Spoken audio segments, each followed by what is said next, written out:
I hope you don't mind, I came with my brother. You know sign language?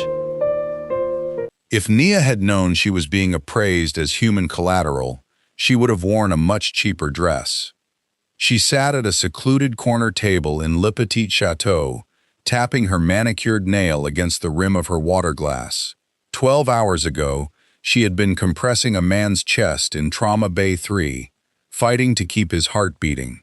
Now she was sitting in a dimly lit, absurdly expensive restaurant, waiting for a man who held the markers to her estranged father's gambling debts. "He's an associate," her father had wheedled over the phone that morning, his voice reeking of cheap whiskey and desperation. "Just have dinner, Nia. Be polite. It buys me time." She shouldn't have come. But family, even the broken kind, had a gravitational pull she hadn't quite managed to escape. She had expected a sleazy, aging loan shark in a cheap suit. Then, the maitre d' bowed lower than a human spine should comfortably go, and the atmosphere in the room instantly evaporated. It wasn't a man who walked in, it was a weather system. Ji-hun, even in the hospital break rooms, whispered rumors of the Korean syndicate boss floated around the city. He was Seoul's most terrifying export, a man whose ruthlessness was carved into the sharp, flawless lines of his face. He wore a dark, bespoke suit that whispered of obscene wealth and casual violence in the exact same breath. He was here to evaluate her. She realized it with the cold, hard clarity she used when assessing a gunshot wound. She wasn't a date. She was an asset appraisal. Her father's payment plan. Ji-hun had clearly come to gauge her worth, put the fear of God into her, and leave. But it was the boy clinging to his side that caught Nia's eye and disrupted the picture. He looked no older than 8, with wide, dark eyes that scanned the room with a hypervigilance that mirrored Ji-hun's. The child was practically swallowed by an oversized jacket, his small hand gripping the syndicate boss's sleeve like a lifeline. Ji-hun hadn't planned on this. Nia could see the electric tension humming through his broad shoulders, the slight, highly protective angle of his body, shielding the boy from the rest of the room. A man like Ji-hun didn't bring a child to a debt collection. It meant there was a breach in his fortress, a credible threat made on their estate tonight. He couldn't trust his guards. He couldn't let the boy out of his sight for even an hour. Ji-hun stopped at her table. His gaze was a physical weight, cold and appraising as he took in her deep brown skin, the simple elegance of her green silk dress, and the steady, unflinching set of her jaw. He didn't find the terror he was accustomed to. He found a fiercely dedicated trauma nurse who spent her life pulling people back from the brink of death. He pulled out a chair for the boy, then sat across from her. "I hope you don't mind," Ji-hun said. His voice was dark, smooth velvet wrapping a steel blade. Nia looked from the terrifying syndicate boss to the pale, silent child. The boy, Min-ho, was watching her hands, his small fingers twitching in a rhythmic, nervous habit against his chest. Nia recognized the subtle gestures immediately. She shifted her attention entirely away from the most dangerous man in the city and focused purely on the boy. She offered a warm, bright smile, the exact same one she used in the pediatric ward to chase away the monsters in the dark. She raised her hands, her movements fluid and practiced. "Hello," she signed, forming the words with a natural, comforting grace. "My name is Nia. It is very nice to meet you. Do you like desserts? They have a lot of chocolate here." She hadn't learned the language for a man like Ji-hun. She had learned it years ago, spending her exhausted, sleepless nights studying textbooks so she could communicate with Leo, a deaf 6-year-old trauma patient who had been trapped in her ward for months with no family to speak for him. It was muscle memory now, born of pure, fierce empathy. Min-ho's eyes went wide. The deep anxiety melted from his small frame, instantly replaced by a sudden, brilliant spark of pure joy. He looked up at his older brother, tugging urgently on his sleeve, before his own hands flew in response. "Chocolate is my favorite," the boy signed back, a tentative, genuine smile breaking through. Across the table, the air went dead still. Ji-hun froze. The cold, impenetrable mask of the syndicate boss fractured. He stared at Nia, really looked at her, seeing past the collateral, past the debt, to the remarkable woman sitting before him. For the first time in his brutal, meticulously calculated life, Ji-hun's cold, heavily guarded heart skipped one sudden, dangerous beat. The silence at the table was sudden and absolute, heavy enough to possess a physical weight. For Ji-hun, a man whose entire existence was predicated on control, calculation, and the anticipation of betrayal, the sight of the woman across from him, effortlessly communicating with his brother, was a shock to his tightly guarded system. He was accustomed to fear. He expected women to tremble, to avert their eyes, to stutter when they realized exactly who held their leash. He had expected Nia to be a terrified pawn, a beautiful but disposable piece of leverage he could use to squeeze her pathetic father for the money he owed. Instead, she sat there in her emerald silk dress, her dark eyes completely unbothered by his reputation, offering his silent, deeply traumatized little brother the one thing all of Ji-hun's immense wealth couldn't buy: genuine, uncomplicated connection. Min-ho's hands continued to move, his small fingers flying with an enthusiastic speed Ji-hun hadn't seen in months. "They have a chocolate cake here that is on fire. Have you seen it? It actually burns." Nia laughed. It was a rich, warm sound that wrapped around the cold edges of the restaurant and made Ji-hun's chest tighten in an unfamiliar, dangerous way. "I haven't seen it," Nia signed back, her movements graceful, her expression completely devoted to the boy. "But if it is on fire, we absolutely have to order it. I am a nurse, so I know how to handle emergencies if the fire gets too big." Min-ho giggled, a silent, breathless shake of his narrow shoulders, and looked up at his brother with eyes that were suddenly bright. Ji-hun stared at Nia. "Where did you learn?" he asked, his voice lower now, stripped of the sharp, cutting edge he had used when he first approached the table. Nia shifted her gaze from the boy to the syndicate boss. She didn't flinch under his dark, penetrating stare. "The hospital," she answered, her voice steady and clear. "I work in the trauma center. A few years ago, we had a pediatric patient, Leo. He was deaf, and his parents were gone. He was terrified, surrounded by strangers in masks poking him with needles, and he couldn't hear a word anyone was saying to comfort him. It felt barbaric not to be able to tell a child he was safe." She took a slow sip of her water. "So I bought a book. I watched videos between shifts. I learned.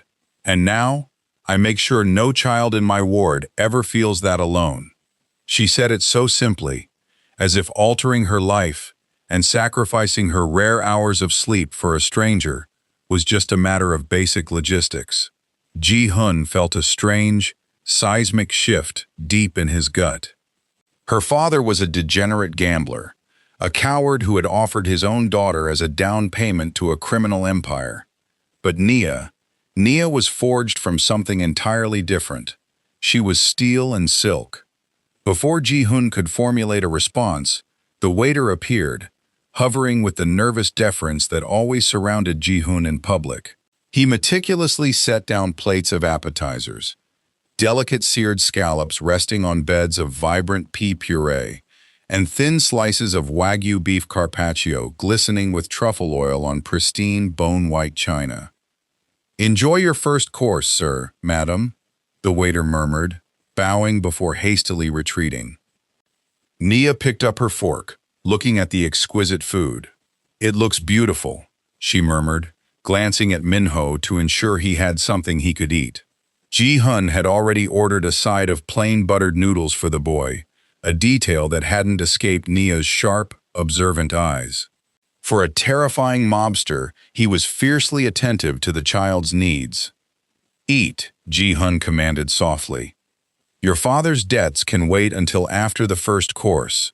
I find business ruins the appetite." Nia's spine stiffened, the reminder of why she was here, pulling her back to reality. She wasn't on a date, she was a hostage to her father's bad decisions. She took a bite of a scallop, finding it perfectly cooked, though it suddenly tasted like ash in her mouth. "I don't have his money," she said quietly, her dark eyes locking onto his. "If you brought me here to threaten me, you are wasting your time. I haven't spoken to my father in 3 years. I pay my own bills. I save lives for a living. I won't let his mistakes ruin mine." Ji-hun slowly set down his silver fork. The crystal chandeliers above cast sharp, glittering reflections in his pitch-black eyes. "I don't make threats, Nia.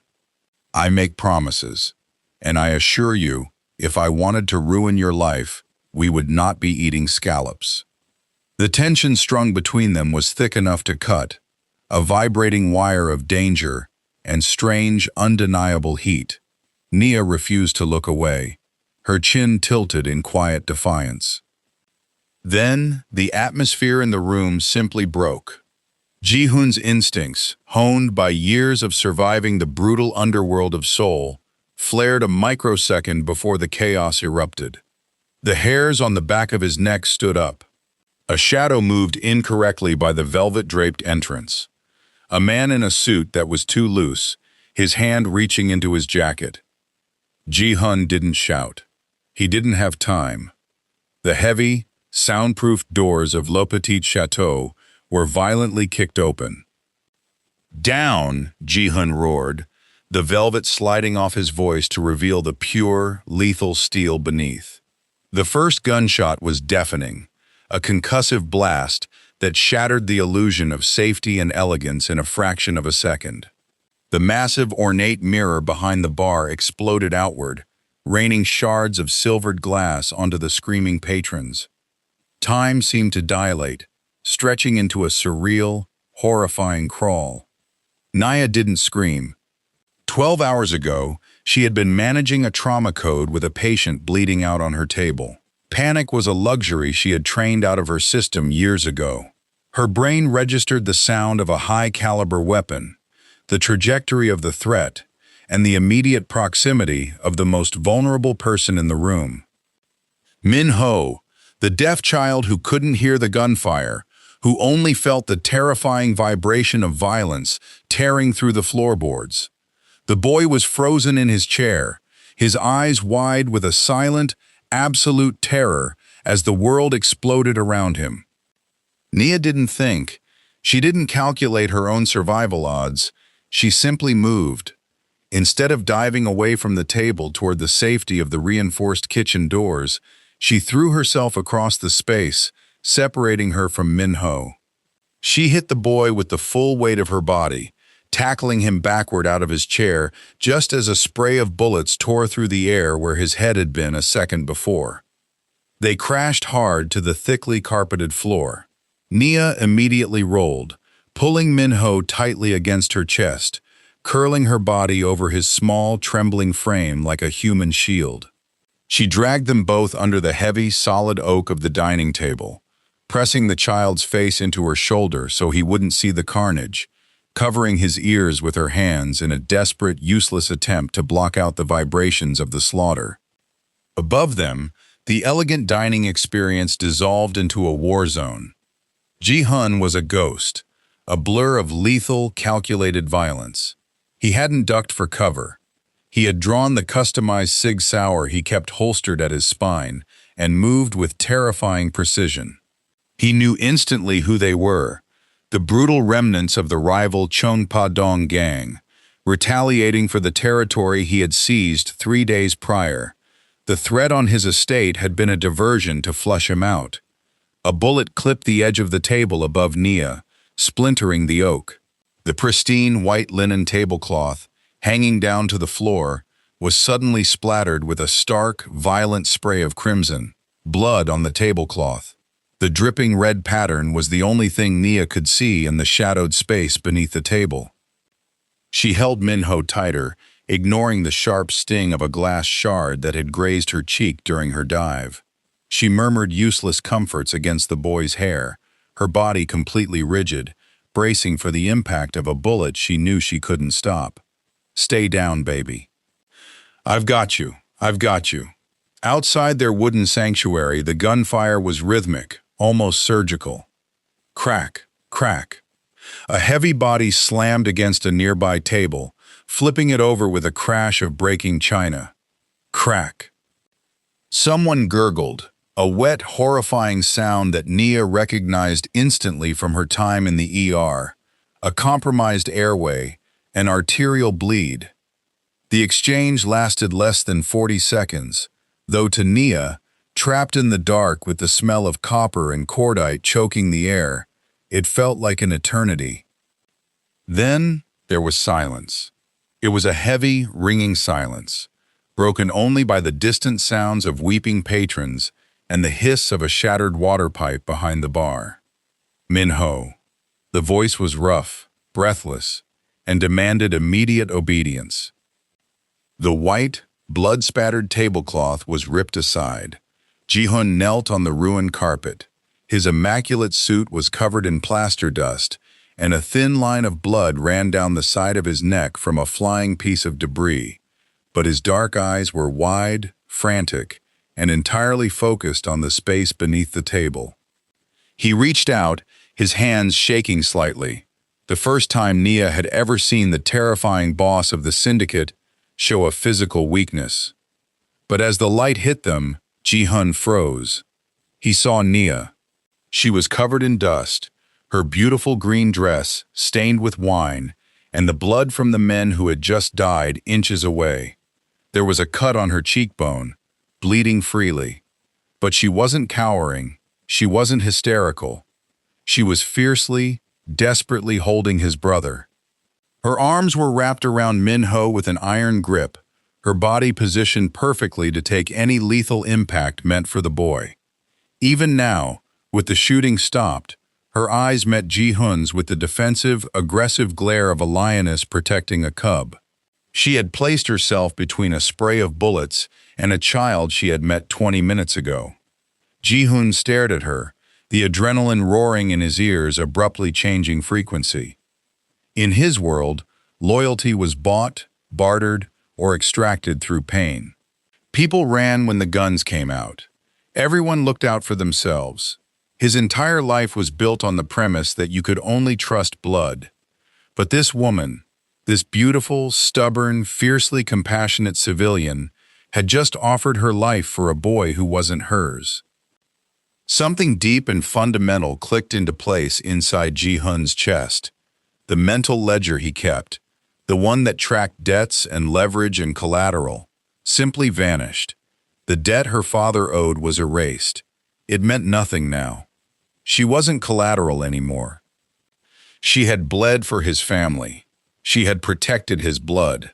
That made her his. That made her theirs. "Are you hit?" Ji-hun demanded, his voice thick with an emotion he refused to name. He reached out, his large hands carefully grasping Nia's shoulders, to pull her and Minho out from under the table. "No," Nia said, her voice remarkably steady, though her hands were beginning to shake with the inevitable adrenaline crash. She kept one arm tightly around Minho, who was clinging to her silk dress like a lifeline, his small face buried in her neck. "I'm not shot, just the glass." Ji-hun's thumb brushed the cut on her cheek. The touch was startlingly gentle, a massive contrast to the 4 dead men bleeding out on the restaurant floor behind him. His thumb came away smeared with her blood. He stared at it for a fraction of a second, his jaw clenching so hard a muscle ticked in his cheek. "We are leaving," Ji-hun stated. It wasn't a suggestion. "The police," Nia started to say, her civic duty warring with her survival instinct.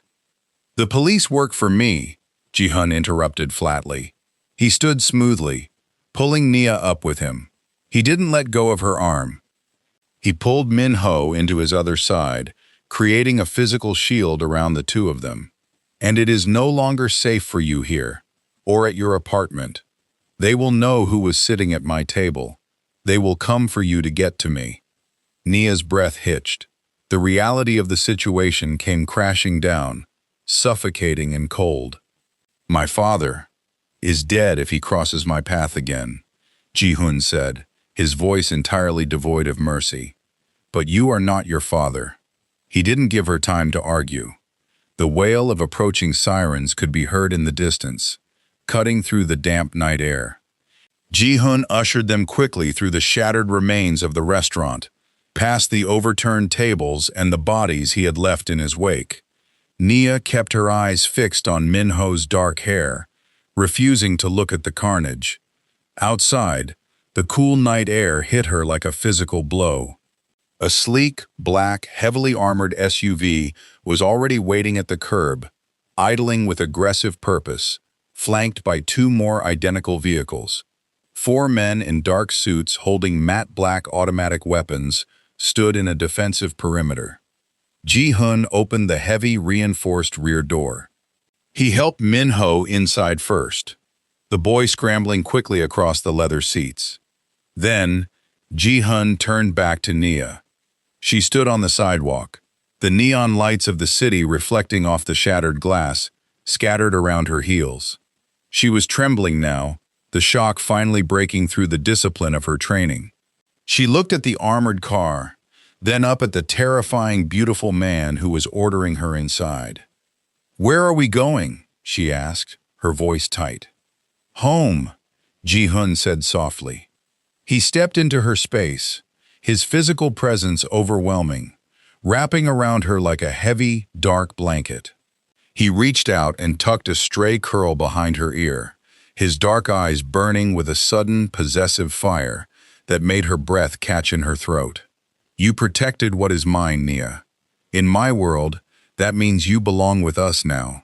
No one will ever touch you. No one will ever hurt you. But you are not walking away." He placed a firm, unyielding hand on the small of her back and guided her into the cavernous, dark interior of the SUV. As soon as she was settled next to Min-ho, who immediately crawled into her lap and buried his face in her chest, Ji-hun climbed in beside her. The door slammed shut with a heavy, final thud, sealing them inside a fortress of bulletproof glass and steel armor. "Drive!" Ji-hun commanded the driver. The convoy pulled away from the curb seamlessly, melting into the heavy Seoul traffic, leaving the wailing sirens behind. Inside the cabin, the silence was thick, broken only by Min-ho's shuddering breaths against Nia's collarbone. She held the boy, rocking him gently, her medical training taking over as she automatically checked his pulse, ensuring he wasn't going into shock. Ji-hun sat beside her in the shadows, his presence a heavy, undeniable force. He didn't speak. He didn't need to. He simply watched her. He watched the way she comforted his brother, the way her hands smoothed the child's hair, the fierce, protective set of her jaw, even as her own hands shook. Nia looked over at him. The street lights flashed through the tinted windows, illuminating the sharp angles of his face, the blood on his collar, the absolute terrifying power that radiated from his stillness. She should be terrified. She had just been kidnapped by the head of a criminal syndicate, but as she held the sleeping boy and met the dark, burning intensity in Ji-hun's eyes, she realized, with a strange, twisting sense of vertigo, that she didn't feel fear. She felt entirely, completely safe. They drove out of the city center, winding up the steep, wooded hills that bordered the metropolis. The city lights fell away, replaced by heavy trees and impenetrable darkness. Finally, the convoy slowed. Massive, wrought-iron gates materialized out of the gloom, flanked by high stone walls topped with razor wire and security cameras. As the vehicles approached, the heavy gates groaned, parting smoothly to reveal a sprawling, modern compound bathed in security lights. It was beautiful, cold, and entirely impenetrable. It was a fortress. The SUV rolled through the entrance, the tires crunching on the pristine gravel driveway. Behind them, with a heavy metallic clang that sounded like a vault locking shut, the massive iron gates closed, sealing them inside. Sunlight, bright and uncompromising, sliced through the gap in the heavy charcoal drapes. Nia opened her eyes, instantly awake, her mind snapping to attention with the practiced efficiency of a woman whose pager usually went off at 3 in the morning. The ceiling above her was high, adorned with subtle, modern molding, and the sheets tangled around her legs were a thread count so absurdly high they felt like liquid silk. She wasn't in her cramped, functional apartment near the hospital. She lay perfectly still for 30 seconds, letting the memories of the previous night wash over her in a sequential, orderly fashion. The upscale restaurant, the terrifying, beautiful man, the rhythmic, concussive blasts of gunfire, the spray of blood on white linen, the heavy, dark ride up into the cliffs. She had been kidnapped. She was a captive. Nia sat up, pushing the luxurious duvet aside, and planted her bare feet on the heated hardwood floor. A normal woman might have pulled the covers over her head, succumbed to tears, or waited trembling in the bed for her captor to appear and dictate her fate. Nia was a charge nurse in a level 1 trauma center. She didn't do helpless, and she certainly didn't do hysterics. She triaged. She stood up and took a clinical inventory of her surroundings.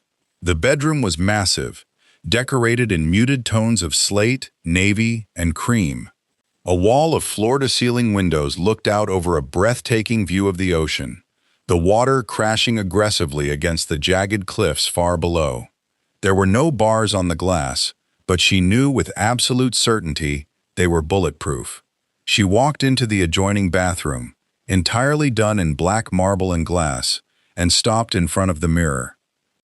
She looked a wreck. Her hair was messy, the elegant green silk dress she had slept in was hopelessly wrinkled and stained with the rusted brown of dried blood. The cut on her cheekbone from the flying glass was angry and red, a sharp contrast against her deep brown skin. "Right," Nia said aloud to the empty room, her voice steady and echoing slightly against the marble. "First things first." She stripped off the ruined dress, leaving it in a crumpled heap on the floor, a small, petty rebellion, and stepped into the massive walk-in shower. She let the scalding water beat the chill of the previous night out of her bones, washing away the dust and the lingering metallic smell of the restaurant. When she stepped out, she found a stack of freshly laundered clothes, neatly folded on the vanity counter. A pair of soft, charcoal yoga pants and an oversized, incredibly soft gray cashmere sweater. They weren't her clothes, but they were clean and comfortable. She put them on, the sweater falling off one shoulder, and tied her thick hair back into a no-nonsense knot at the base of her neck. She wasn't going to hide in this room. If she was a prisoner in a fortress, she was damn well going to know the layout, and she needed to check on Min-ho. Nia opened her bedroom door. The hallway was wide, silent, and lined with understated, expensive modern art. She walked with purpose, her bare feet silent on the thick runners. The house felt less like a home and more like a high-end, heavily guarded museum. She navigated a sweeping glass staircase that led down to the main floor, following the rich, dark scent of espresso. She found the kitchen at the back of the house. It was a sprawling, chef-grade masterpiece of stainless steel, white quartzite, and dark oak, flooded with morning light from another wall of ocean-facing windows. And standing at the massive center island was Ji-hun.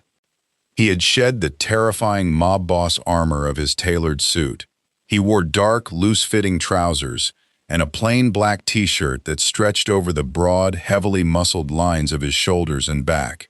He was leaning over a spread of documents, a tablet, and a steaming mug of black coffee. He looked dangerous, exhausted, and incredibly compelling. As Nia stepped into the kitchen, His head snapped up. His dark eyes locked onto hers, sharp and predatory, taking her in from the messy knot of her hair down to her bare toes. The air in the room instantly thickened, crackling with a sudden, electric tension that made the breath catch in Nia's throat.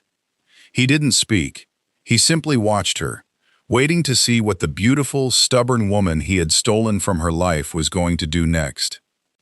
Nia didn't cower. She didn't hesitate.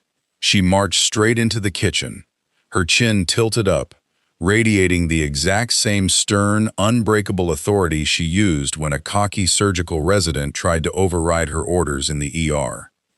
"Where is the first aid kit?" she demanded, crossing her arms over the soft cashmere of her sweater. Ji-hun blinked, the slight widening of his eyes the only indication that she had completely derailed his expectations. "Good morning to you as well," he murmured, his voice a low, raspy rumble in the quiet morning air. "Did you sleep?" "I slept perfectly well for a woman who was abducted by a crime syndicate," Nia shot back, her tone clipped and professional. "Now, the first aid kit, unless this heavily fortified cliffside compound doesn't believe in basic medical supplies." Ji-hun's mouth twitched. It wasn't quite a smile, but it was close. A shadow of amusement that briefly softened the harsh, ruthless lines of his face.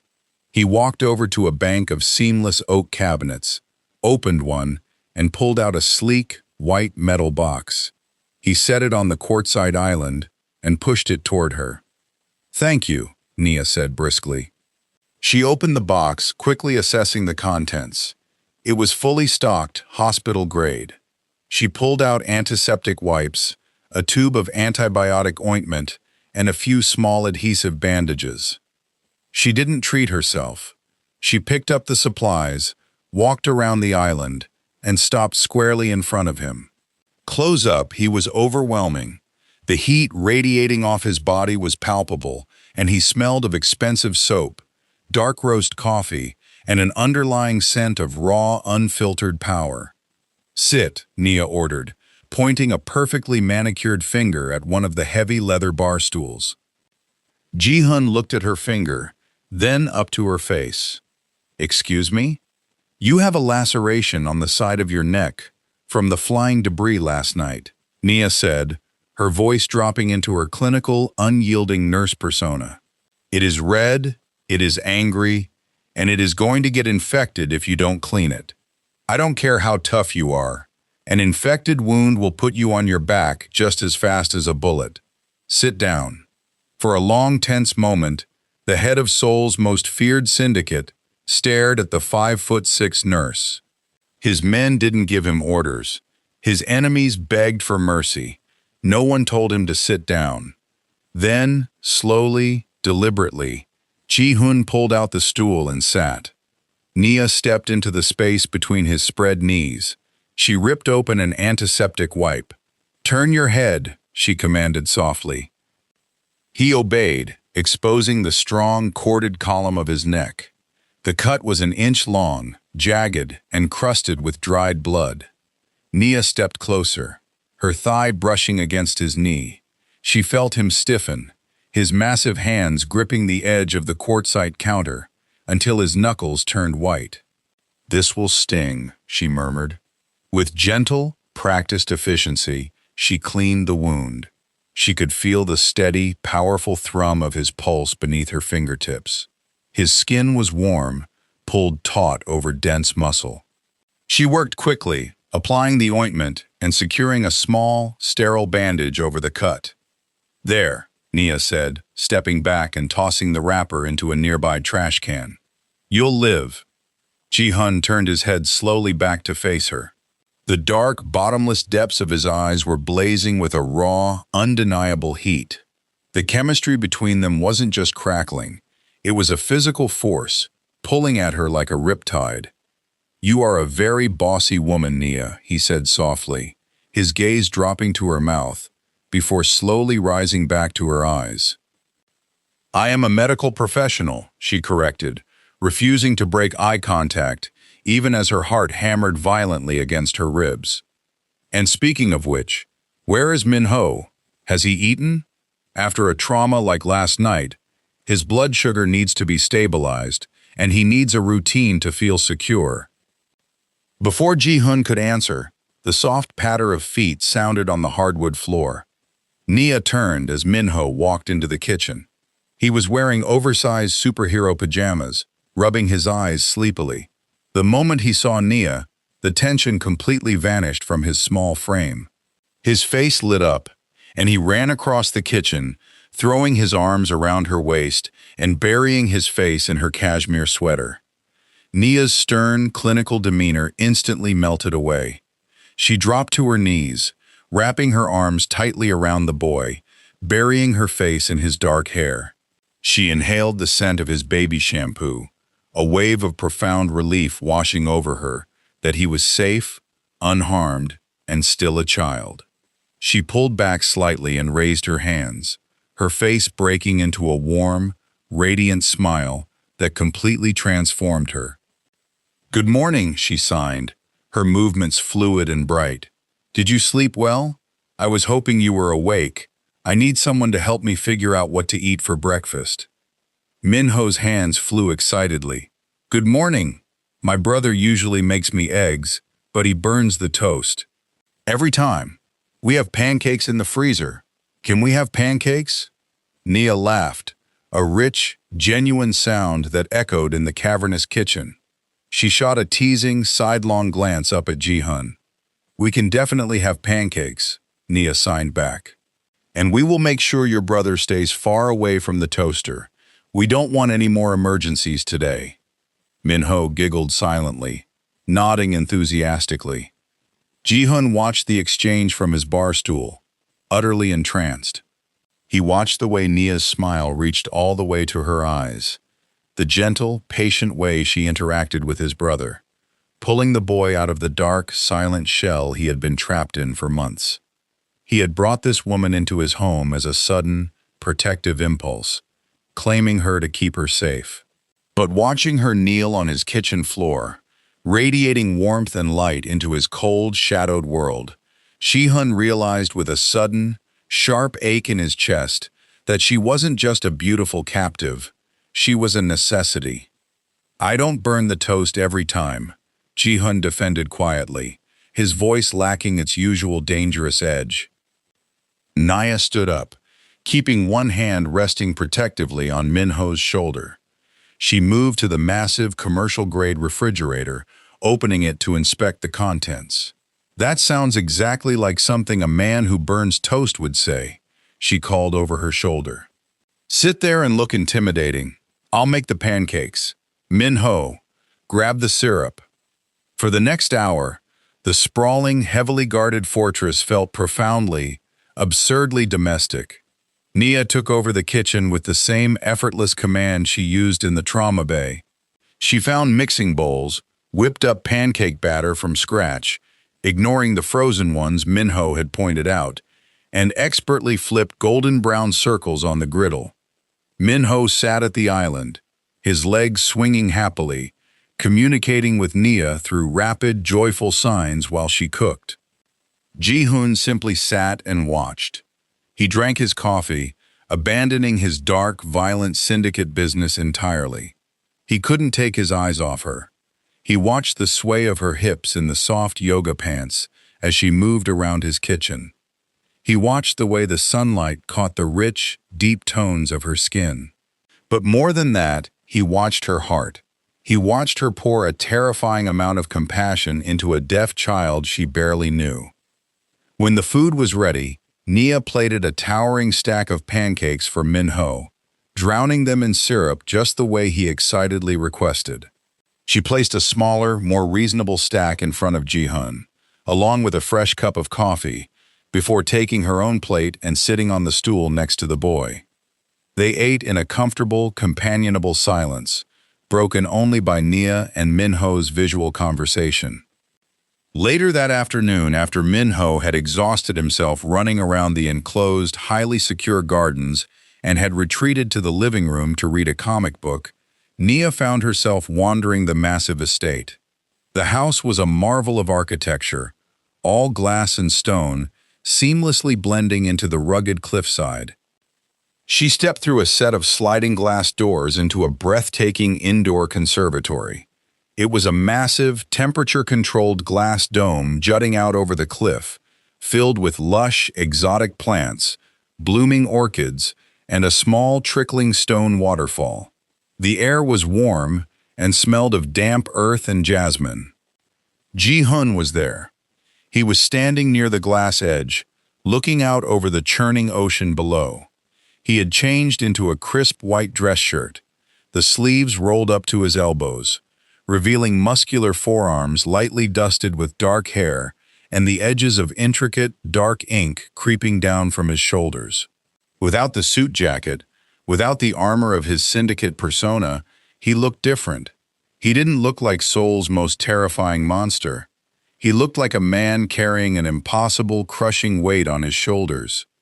Nia approached quietly, stopping a few feet away. She didn't speak, simply joining him in looking out over the vast, gray expanse of the water. "My father built this greenhouse," Ji-hun said quietly, his deep voice carrying over the gentle sound of the indoor waterfall. He didn't look at her, keeping his gaze fixed on the horizon. He was a brutal man, a monster in every sense of the word. He built an empire on blood and fear, but he loved orchids. He would spend hours in here, meticulously caring for things so fragile they would die if the temperature dropped a single degree. Nia turned her head, studying his strong, perfect profile. "People are complicated," she offered softly. "Even the bad ones." Ji-hun let out a short, cynical breath. "He wasn't complicated, Nia. He was cruel. When he died, he left me a war. He left me a syndicate full of jackals, waiting for me to show a moment of weakness. And he left me a 6-year-old brother who was collateral damage to his lifestyle." He finally turned his head to look at her. The walls were down. For the first time since she had met him, the terrifying, untouchable boss was gone, and Nia saw the man beneath. She saw the bone-deep exhaustion, the relentless paranoia, and the fierce, agonizing love and terror he felt for his younger brother. "Minho wasn't born deaf," Ji-hun continued, his voice dropping to a harsh, pained whisper. "2 years ago, a rival faction planted an explosive under my father's car. Minho was in the back seat.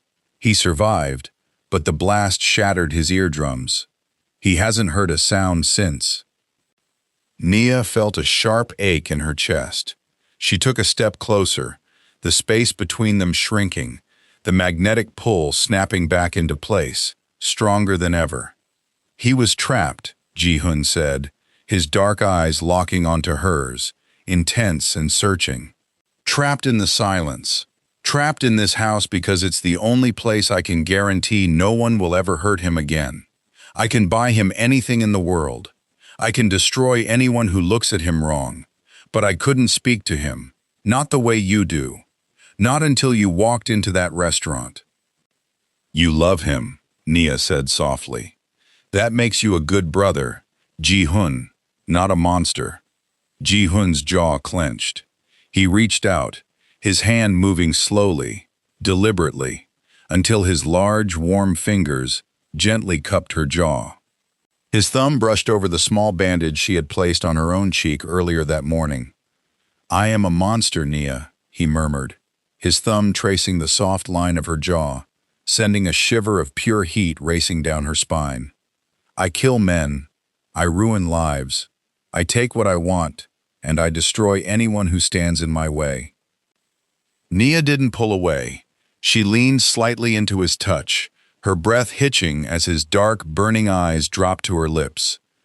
"And yet," she breathed, her voice trembling slightly, "you let a nurse scold you, and you didn't burn the toast this morning." Ji-hun stepped closer, completely invading her space. The scent of him wrapped around her, intoxicating and dangerous. "Because you are not like anyone else," he whispered, his face descending, hovering mere inches from hers. "You bleed for what is mine.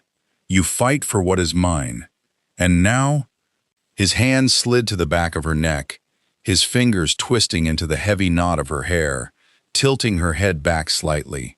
"You are mine." The tension snapped. It wasn't a threat. It was a devastating, undeniable truth whispered in the quiet heat of the greenhouse, hanging in the air just a breath away from a kiss. The house was too quiet. For a fortress built on the edge of a jagged cliff, heavily fortified by stone, steel, and men with automatic weapons, the silence was suffocating. Nia lay in the center of the massive slate-gray bed, staring up at the dark ceiling. The luminous dial of the clock on the bedside table read 2:14 a.m. She couldn't sleep. Every time she closed her eyes, she was right back in the humid, jasmine-scented air of the greenhouse. She could feel the ghost of Ji-hun's large, warm hand cupping the side of her neck, his thumb tracing the line of her jaw. She could smell the dangerous, intoxicating mix of dark roast coffee and expensive soap. She could hear the raw, devastating honesty in his voice when he whispered, "You are mine." It was madness.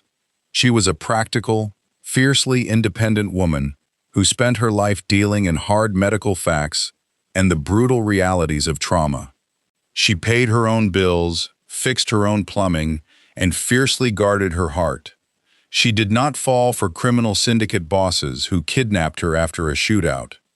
And yet, her pulse hammered a frantic, unsteady rhythm against her collarbone just thinking about him. She had seen the monster who killed 4 men with surgical precision without blinking.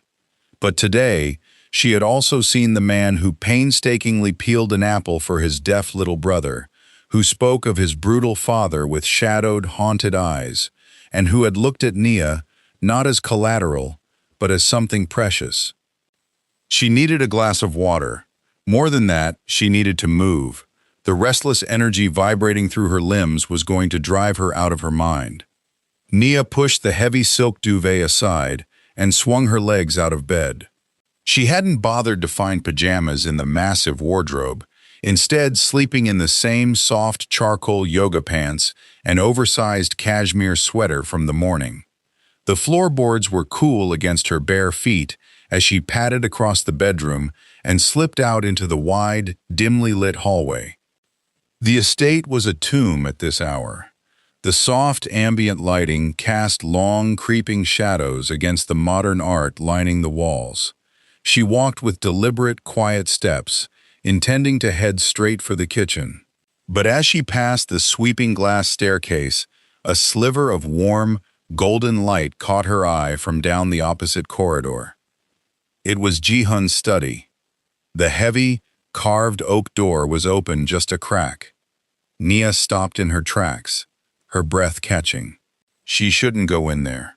The man was a criminal empire builder. His study was undoubtedly the nerve center of operations she had no business seeing. It was dangerous. It was foolish. But Nia was a woman accustomed to running toward the sound of the sirens, not away from them. And a tiny, insistent voice in the back of her head whispered that if she was going to be a captive in this house, she needed to know exactly who she was dealing with. She needed to know if the vulnerable, protective man in the greenhouse was real or just a trick of the light. She stepped silently down the corridor and gently pushed the heavy door open a few more inches, slipping inside. The study smelled of expensive leather, aged whiskey, and faint traces of tobacco. It was a beautiful, imposing room, lined with floor-to-ceiling bookshelves and dominated by a massive, polished mahogany desk. The golden light was coming from a brass reading lamp left switched on, illuminating the center of the desk. Nia stood perfectly still for a moment, listening. Nothing. Ji-hun was likely asleep in another wing of the massive estate, or out dealing with the bloody aftermath of the restaurant shootout. She walked over to the desk. It was immaculately organized. No stray pens, no scattered papers, just a sleek laptop, closed and undoubtedly heavily encrypted, a crystal decanter of amber liquid, and a single, thick manila folder resting squarely under the pool of light from the lamp. It was the folder that made Nia's blood run instantly. violently cold. Written across the tab in stark, black, heavily angled handwriting, Ji-hun's handwriting, was a single word, Naya. Her stomach plummeted, a sickening rush of dread washing over her. She knew she shouldn't touch it. Looking inside would be opening Pandora's box, but her hand moved of its own accord, her fingers trembling slightly as she flipped the heavy cover open. The breath was punched out of her lungs. It wasn't just a file. It was a dissection of her entire life. The first page was a high-resolution surveillance photograph of her leaving the hospital after a grueling 12-hour shift. She looked exhausted, her scrubs slightly rumpled, her hair pulled back into a messy bun. It had been taken weeks ago.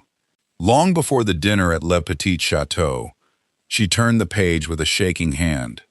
Here were financial records, her bank statements, her credit score, her student loan balances, and beneath those, the gambling markers, her father's debts. Nia stared at the ledger, her medical brain analyzing the numbers and dates with cold, terrifying clarity. Her father hadn't owed his massive, crippling debt to a random loan shark. The debts had been actively purchased, aggregated, and deliberately inflated by a holding company. A company the next page explicitly linked to Ji-hun's syndicate. Ji-hun hadn't stepped in to collect a random debt. He had built the cage himself. He had manufactured the leverage to force her father to put her in that restaurant. But why? Why go through such elaborate, terrifying lengths for a trauma nurse he had never met? She flipped to the next section of the dossier, and the true, devastating horror of the trap snapped into focus.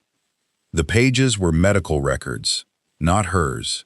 Patient, Leo Alvarez. Age, 6. Status, deaf. Primary care nurse, Nia Williams. Attached to the medical file were typed notes, heavily annotated in Ji-hun's aggressive handwriting. Subject is highly empathetic, devotes off-shift hours to learning KSL, Korean Sign Language, for isolated pediatric patients. Psychological profile indicates intense protective instinct toward vulnerable children. Prime vector for Minho. She will not resist if the boy is used as the anchor. Nia clamped a hand over her mouth to stifle the physical sob that tore up her throat. It was a game. Every single second of it had been a cold, calculated psychological game.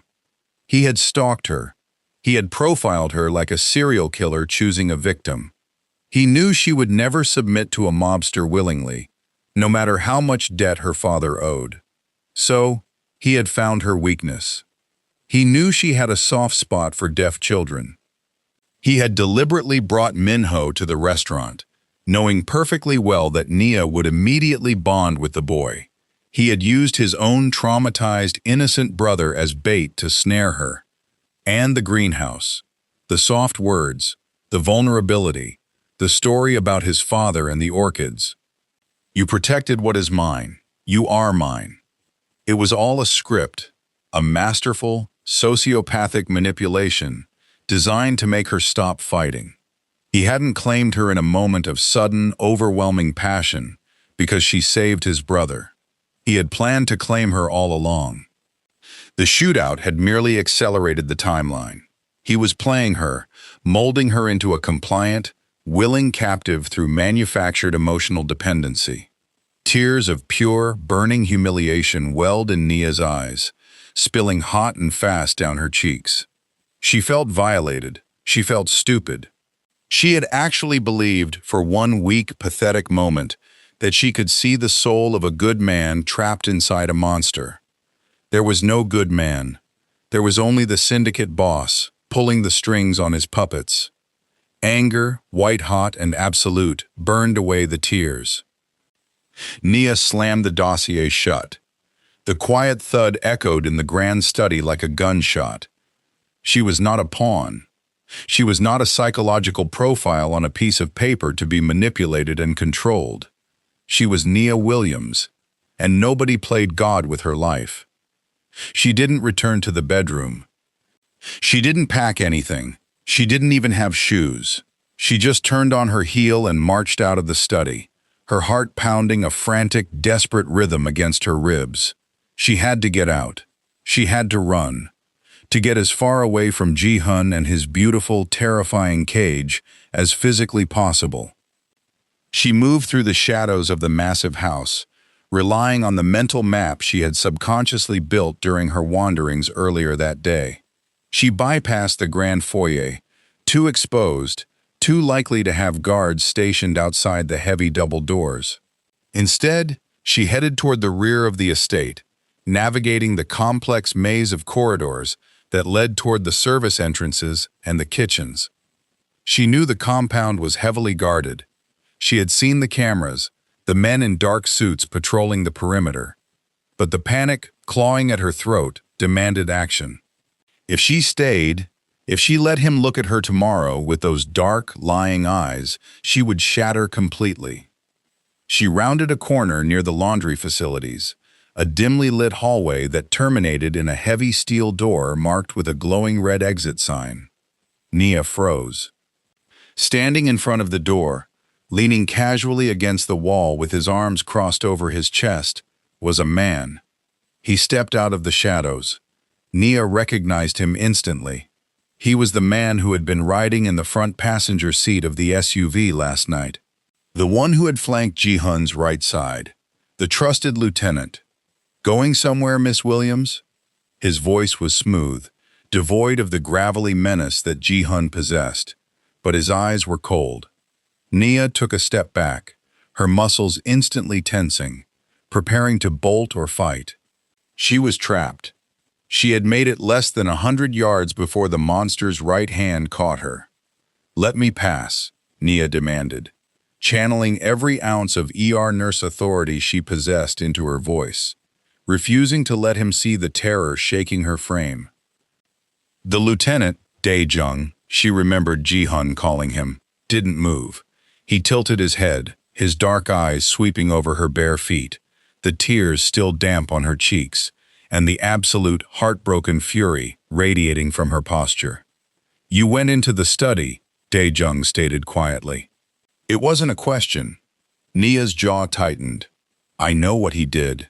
I know it was a setup, all of it. Now get out of my way."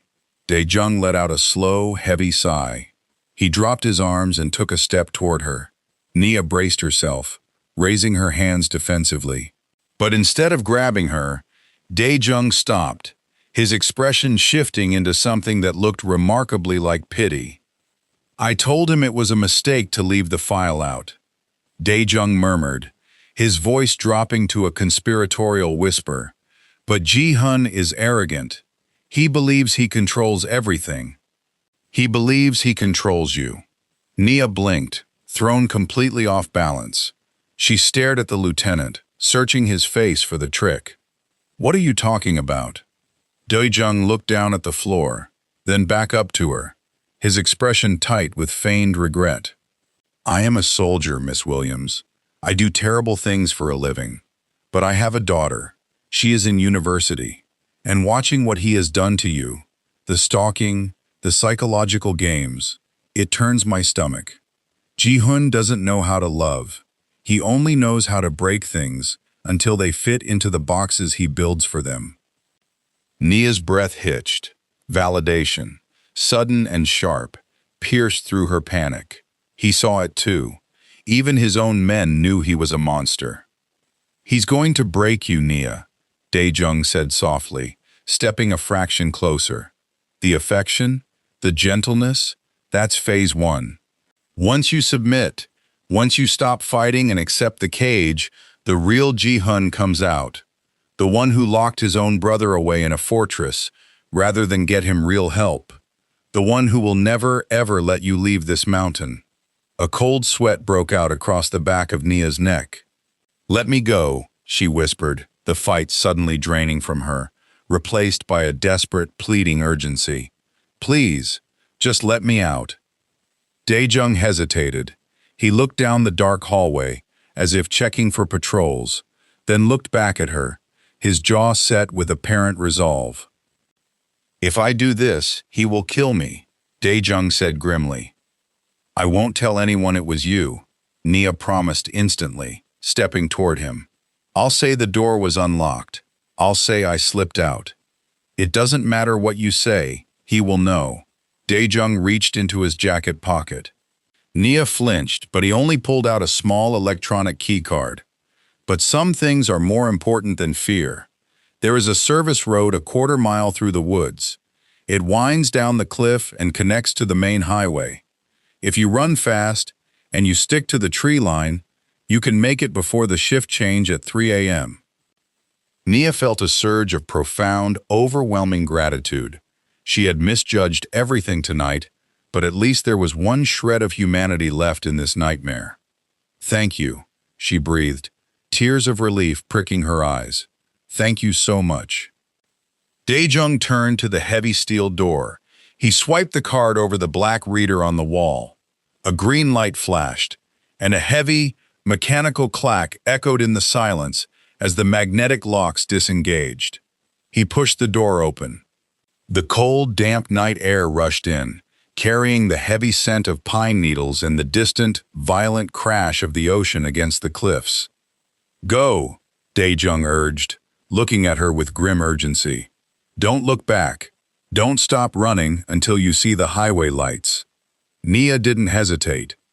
She stepped past him, out of the stifling, beautiful cage, and into the biting chill of the night. Her bare feet hit the rough, dew-soaked grass. She broke into a run instantly, her heart hammering a wild rhythm of survival. Behind her, she heard the heavy steel door click shut, sealing the fortress. She plunged into the dense woods that bordered the estate. The darkness was nearly absolute, the moon hidden behind thick, rolling clouds coming off the ocean. Pine needles and sharp rocks bit into the soles of her feet, but the pain was a distant, secondary concern to the overwhelming need for distance. She pushed through low-hanging branches, her breath coming in ragged white plumes in the cold air. He played you. He used Minho. The betrayal echoed in her mind with every frantic step, fueling her adrenaline. She ran for what felt like miles, though it could only have been minutes. Her lungs burned, and her legs ached. The woods were terrifying, filled with unseen rustling and the eerie wail of the wind, but it was nothing compared to the psychological terror of the man she was running from. Finally, the dense trees began to thin. Up ahead, she could see a break in the darkness, the faint, grayish ribbon of the paved service road Daejung had told her about. A sob of relief tore from Nia's throat. She pushed herself harder, bursting through the final line of trees and stumbling onto the rough asphalt of the road. Her bare feet were bleeding, her cashmere sweater snagged and torn by branches, but she had made it. She just needed to follow the road down to the highway and flag a car. She paused for a fraction of a second, bending over with her hands on her knees, gasping for air. That was when the headlights snapped on. They were blinding, instantly flooding the dark road with a harsh, glaring white light that seared Nia's retinas. She threw her hands up over her face, stumbling backward. Two large, matte black vans were parked silently across the road, cutting off her path completely. They hadn't driven up, they had been waiting. Panic, absolute and paralyzing, slammed into Nia's chest. She turned, intending to run back into the woods, to scatter into the darkness. But heavy footsteps were already behind her. Well, well, a voice sneered from the shadows of the tree line. It wasn't Ji-hun. It wasn't Daejung. The accent was thick, rough, and dripping with malicious satisfaction. Daejung said, "The little bird would come flying right into the net." The world tilted on its axis. Daejung hadn't saved her. He hadn't pitied her. He was working with them. He had manipulated her heartbreak, using the dossier to force her into a panic, ensuring she would run straight out the back door and past the compound's elite defenses. He had handed her directly to the rival syndicate. Before Nia could scream, before she could even process the secondary, devastating betrayal, rough, brutal hands grabbed her from behind. A thick, calloused arm wrapped around her throat, cutting off her air, while another hand clamped a heavy cloth over her mouth and nose. The cloying, chemical sweetness of chloroform hit the back of her throat instantly. Nia thrashed, kicking wildly, her nurse's instinct fighting desperately against the encroaching darkness. She clawed at the arm around her neck, but the man was massive, unyielding. "Night-night, little bird," the voice chuckled darkly. "Ji-hun is going to burn the city down looking for you, and we are going to let him." Her vision blurred, the blinding headlights fracturing into spinning halos of white. The cold air faded, the terror faded. As the heavy, suffocating darkness pulled her under, Nia's last conscious thought wasn't of her father or the men dragging her away. It was a desperate, heartbreaking wish that Min-ho would understand why she left him behind. The silence of the cliffside estate broke Ji-hun's sleep at 3:12 a.m. It wasn't a sound that woke him, but the distinct, chilling absence of one. For years, he had slept with the hypervigilance of a hunted animal, his subconscious always tracking the perimeter patrols, the hum of the security servers, the steady rhythm of a household locked down tight against a hostile world. But tonight, the air felt wrong. The stillness was too hollow, too heavy. He threw off the dark sheets and rose from his bed, crossing his sprawling suite with silent, measured strides. He wore only a pair of dark sweatpants, his chest bare, the intricate, sprawling tattoos of his syndicate rank curling over his shoulders and down his back. He didn't go to the security monitors first. Instinct, primal and undeniable, pulled him down the long, shadowed hallway toward the guest wing. Toward her. The door to Nia's bedroom was ajar. Ji-hun stopped. The heavy, protective armor he wore around his soul fractured. He pushed the door open completely, his dark eyes sweeping the room. The bed was empty, the silk duvet thrown back in a tangle. The ruined emerald dress from the restaurant lay in a heap on the floor where she had discarded it. The bathroom was dark. The closet was untouched. She was gone. Panic, an emotion Ji-hun hadn't permitted himself to feel since he was a bruised, battered boy hiding from his father's wrath, clawed violently at the inside of his ribs. He didn't shout. He didn't run. He turned on his heel, his face hardening into a mask of pure, unadulterated lethal intent, and moved toward the nerve center of the house. As he passed the main staircase, he saw the sliver of golden light spilling from his open study. He walked in. The brass reading lamp was on, and sitting perfectly centered on the polished mahogany desk, thrown open like a gaping wound, was the dossier. Ji-hun stared at the open file, the surveillance photos, the medical records concerning the little deaf boy from the hospital. He saw the harsh annotations in his own handwriting. He had ordered the file compiled weeks ago, back when she was just a name, just a piece of leverage to squeeze a gambling debt. He had left it out, a careless oversight from a man who was utterly distracted by the woman herself. He closed his eyes, a ragged, raw breath tearing through his lungs. He knew exactly what she had thought. He could see it with devastating clarity. Nia, brilliant, fiercely compassionate Nia, finding the file in the middle of the night. She would have read it and believed every moment of tenderness, every soft word in the greenhouse, was a calculated psychological manipulation. She would have felt hunted, violated, heartbroken. A cold, bottomless rage began to pool in his blood. She wouldn't have just walked out the front door. The perimeter was sealed, the gates were locked. He reached for the heavy silver intercom on his desk, hitting the button for the command center. Status. "All clear, boss," the night watch commander answered instantly. "Where is Dae-jung?" Ji-hun's voice was deathly quiet, lacking any inflection, but the commander on the other end hesitated, recognizing the lethal drop in temperature. He took a perimeter walk near the rear service gates 20 minutes ago, sir. He said he needed air. Ji-hun didn't reply. He released the button and walked out of the study. He moved through the shadows of his fortress, bypassing the main halls, heading straight for the service corridors. The rage in his chest was crystallizing, hardening into something sharp and absolute. He found Dae-jung in the security locker room, casually shedding his tactical jacket. Ji-hun didn't speak. He crossed the room in 3 massive strides, grabbing Dae-jung by the throat and slamming him backward against the steel lockers with enough force to dent the metal. Dae-jung choked, his hands flying up to claw desperately at Ji-hun's forearm. "Where is she?" Ji-hun asked. His voice was a soft, gravelly whisper, far more terrifying than a shout. "Boss, I don't." Ji-hun's hand tightened, cutting off the air supply completely. With his free hand, he drew the heavy, matte black combat knife strapped to his thigh. He didn't hesitate.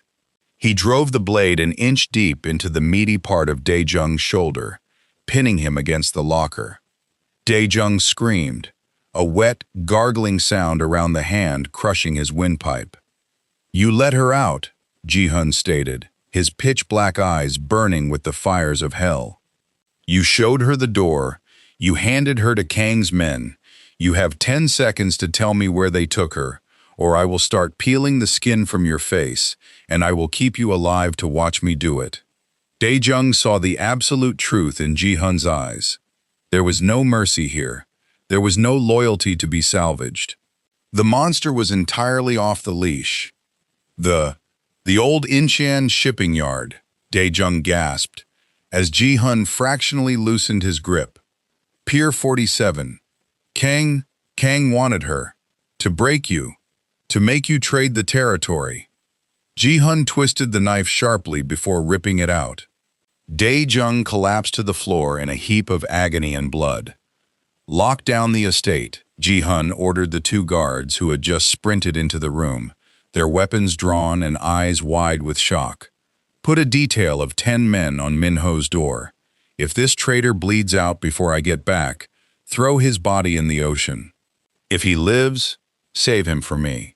Ji-hun turned and walked away, the blood dripping off the edge of his blade. He was going to war. The rain began as a mist, quickly escalating into a torrential, freezing downpour that lashed against the rusted corrugated steel of the shipping containers. Nia woke with a sharp, agonizing gasp.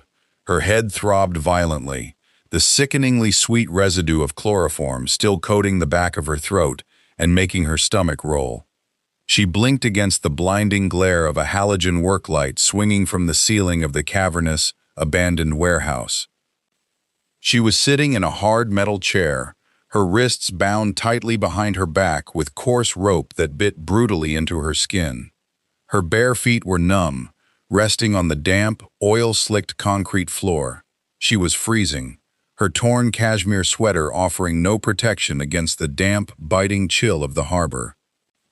"Ah," the little nurse wakes up. Nia turned her head, wincing at the sharp pain in her neck. A man stepped out of the shadows. He was older than Ji-hun, with a heavily scarred face and a cruel, jagged smile. He wore a heavy wool overcoat, smoking a cigarette that filled the damp air with the acrid stench of cheap tobacco. Behind him, 4 men armed with automatic rifles stood in the shadows of the massive, stacked shipping containers. "You must be Kang," Nia rasped, her throat dry and burning. Kang chuckled, a dry, grating sound. He walked closer, crouching down so he was eye level with her. "Dae-jung said you were smart. Too smart to fall for the young boss's games. Did it hurt? Finding out you were just a tool to keep the little deaf freak in line?" Nia's jaw tightened. The mention of Minho sent a fresh wave of agony through her, but she refused to let the tears fall. She was a trauma nurse. She operated in the blood, the chaos, and the panic. She compartmentalized. "What do you want with me?" she demanded, keeping her voice steady, refusing to give him the satisfaction of her fear. "Leverage," Kang stated simply, blowing a plume of smoke into her face. Ji-hun took 3 blocks of my territory this week. He embarrassed me, but the boy is untouchable. He keeps that kid locked up in a fortress. But you ran right out the back door. Kang stood up, pacing slowly. When Ji-hun realizes you're gone, he'll be irrational. He thinks with his pride, I will offer him a trade, the territory for the girl, and when he shows up to make the exchange, my men will put a bullet in his head, and I take all of Seoul. You're a fool, Nia said flatly. Kang paused, looking back at her with narrowed eyes. Excuse me? You think he cares enough about me to walk into a trap? Nia let out a harsh, bitter laugh that cracked in her dry throat. You didn't see the file. He doesn't care about me. He only wanted me as a pacifier for his brother. If you kill me, he'll just find another nurse who knows sign language. You grabbed the wrong pawn. She was lying. She was lying with every ounce of conviction she possessed, hoping to devalue herself in Kang's eyes, hoping they would realize she was useless and let her go. But Kang just smiled. We will see. I sent him the coordinates 10 minutes ago. Outside, the storm raged, thunder rolling heavily over the harbor, vibrating through the steel walls of the warehouse. The rain hammered relentlessly on the tin roof, a deafening, chaotic roar. Then, the halogen work light above them flickered. Once, twice. With a loud, metallic clank, the massive breaker box on the far wall sparked, and the warehouse plunged into absolute pitch-black darkness. Nia gasped, her heart slamming against her ribs. Generators! Kang barked in the darkness, his voice suddenly stripped of its cocky amusement. Switch to infrared, watch the doors. The sound of weapons cocking echoed in the blackness. Small red laser sights pierced the dark, dancing wildly across the rusted walls. Outside, over the roar of the rain, came the distinct, heavy thud of a suppressed gunshot. Thwip. Then, a scream. It was short, abruptly cut off by the sickening sound of a body hitting the rain-slicked pavement. Report! Kang shouted into a handheld radio. Static hissed back at him. Perimeter, report. Nothing. The air in the warehouse changed. It grew colder, heavier, charged with a terrifying electric anticipation. Nia squeezed her eyes shut. She knew that feeling. She had felt it in the restaurant right before the mirrors exploded. It was him. The massive, corrugated metal door at the front of the warehouse, large enough to drive a semi-truck through, suddenly groaned. With a screech of rusted gears, it began to roll upward. Lightning flashed across the night sky, illuminating the entrance in a stark, blinding strobe of electric white. Standing in the rain, silhouetted against the storm, was Ji-hun. He didn't look like a man. He looked like the devil himself, summoned from the depths to collect on a debt. He was soaked to the bone, his dark clothes plastered to his heavily muscled frame. In his right hand, he held his customized Sig Sauer. In his left, the matte black combat knife, still dripping with Dae-jung's blood. He didn't run for cover. He didn't shout. He just walked forward, stepping out of the rain and into the shadows of the warehouse with the slow, methodical grace of an apex predator. Fire! Kang screamed, panic finally shattering his composure. Kill him! The darkness exploded. Muzzle flashes strobed violently, lighting up the warehouse in terrifying, fragmented flashes of violence.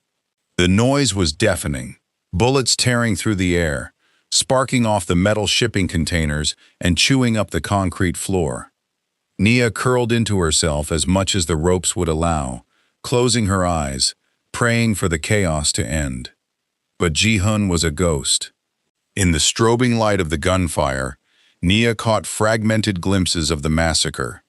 He didn't just shoot, he flowed through the space, an unstoppable force of lethal precision. Flash. He was behind one of Kang's men, the combat knife flashing in a brutal arc across a throat. Flash.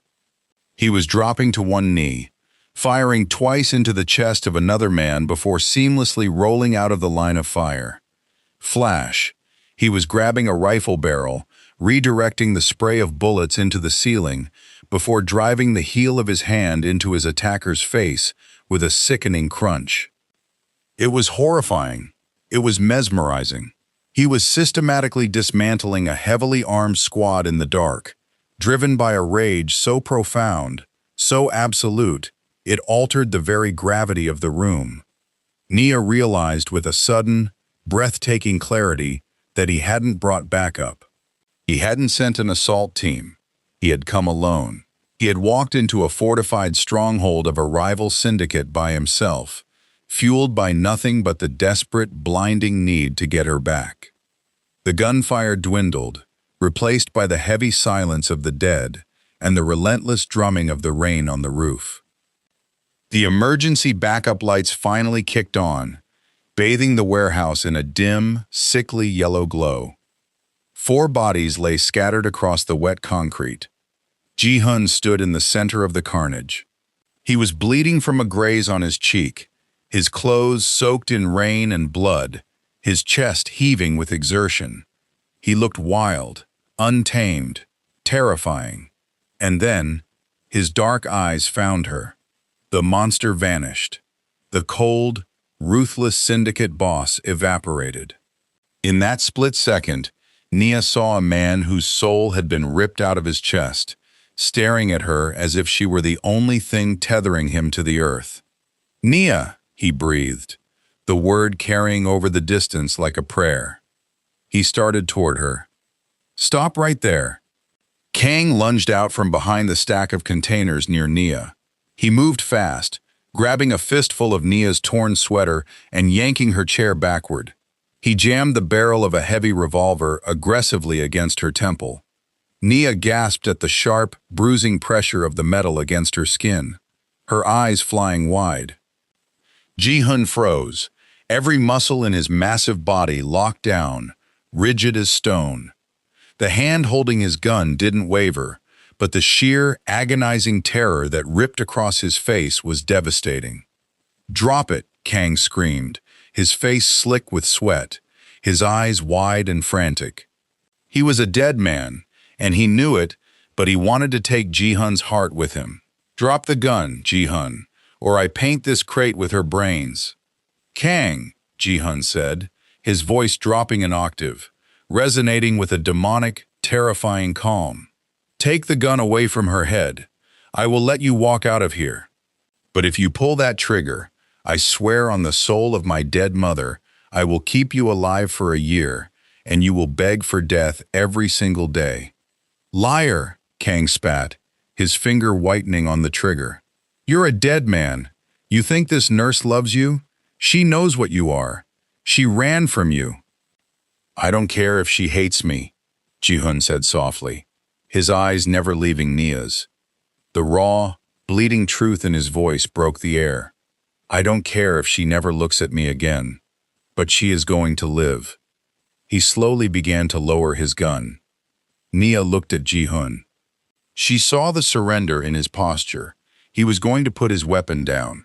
He was going to let Kang shoot him, just to buy her a few seconds of life. He was going to die for her. The dossier in the study flashed through her mind. The psychological profile, the calculated trap. None of it mattered. It was all erased by the reality standing in front of her. A man didn't surrender his life for a pawn.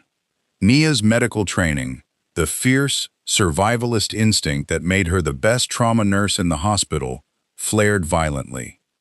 She didn't scream. She didn't cry. With every ounce of strength she possessed, Nia threw her upper body violently to the left, jerking her head away from the barrel of the gun. Kang shouted in surprise, his aim knocked off balance as the heavy wooden chair tipped wildly. It gave Ji-hun exactly half a second. It was all he needed. The movement was a blur, too fast for the human eye to track. Ji-hun's arm snapped up. The suppressed pistol coughed once. A perfect, terrifyingly precise hole, appeared directly in the center of Kang's forehead. The rival boss's eyes went blank. He stood rigidly for a fraction of a second before crumbling backward like a marionette with its strings cut, hitting the concrete with a heavy, final thud. The chair tipped, and Nia hit the ground hard, her bound hands unable to break her fall. She gasped, the breath knocked out of her, the world spinning in dizzying circles. Before she could even register the pain, Ji-hun was there. He threw his weapons aside. He dropped to his knees on the filthy, blood-stained concrete, his large hands reaching for her.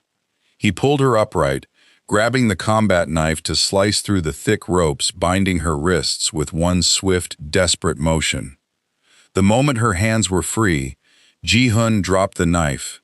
He pulled her into his chest, wrapping his massive arms around her, crushing her against him with a grip so tight it bordered on painful. Nia buried her face in his shoulder. He was soaked in cold rain and the hot, metallic smell of blood, but he was solid. He was alive. The adrenaline crashed through her system, and finally, the tears she had held back came, hot and fast, soaking into his wet shirt. Ji-hun buried his face in her neck, breathing in the scent of her skin as if it were oxygen. He was shaking. The terrifying, untouchable syndicate boss was trembling like a leaf in a storm, his hands frantically running over her back, her hair checking for injuries, assuring himself she was real, she was whole. "I'm sorry," he rasped, his voice tearing, breaking completely in the dark warehouse. "I'm so sorry, Nia. I'm sorry." He pulled back just enough to frame her face in his hands. His thumbs gently wiped away the tears mixing with the dirt on her cheeks. He looked at the bruises forming on her wrists, at the torn sweater, and a fresh wave of agony washed over his features. "The file?" Nia choked out, her voice trembling, needing to hear it, needing to clear the air between them. "Ji-hun, the file in the study was a strategy," he interrupted, his dark eyes intensely focused on hers, pleading for her to understand. "It was a cold, heartless strategy I built before I ever met you. I wanted leverage over your father. I wanted a nurse for Min-ho. I built a cage on paper." He pressed his forehead gently against hers, closing his eyes, the rain dripping from his dark hair onto her skin. "But then you walked into the restaurant," he whispered, the words a rough, agonizing confession. "And you smiled at my brother. You bled for him. You scolded me in my own kitchen. The file meant nothing. The strategy was gone the second I saw you. I left it on the desk because I was careless. I was careless because my mind has been entirely, completely consumed by you." Nia let out a shaky breath, looking deep into the pitch-black depths of his eyes. She saw the truth there. Stripped of the suits, the power, and the armor, he was just a man begging for absolution. Ji-hun slowly pulled away from her face, shifting his weight. In the middle of the rain-slicked, blood-stained concrete, surrounded by the bodies of his enemies, the most terrifying mob boss in Seoul dropped entirely to his knees before her. Nia gasped, her hands instinctively reaching out to him. "Ji-hun, don't. Listen to me," he commanded softly, looking up at her from the ground, his eyes burning with a fierce, unbreakable vow. "Your father's debt is erased. The ledger is burned. You owe me nothing. You owe the syndicate nothing. You are a free woman, Nia.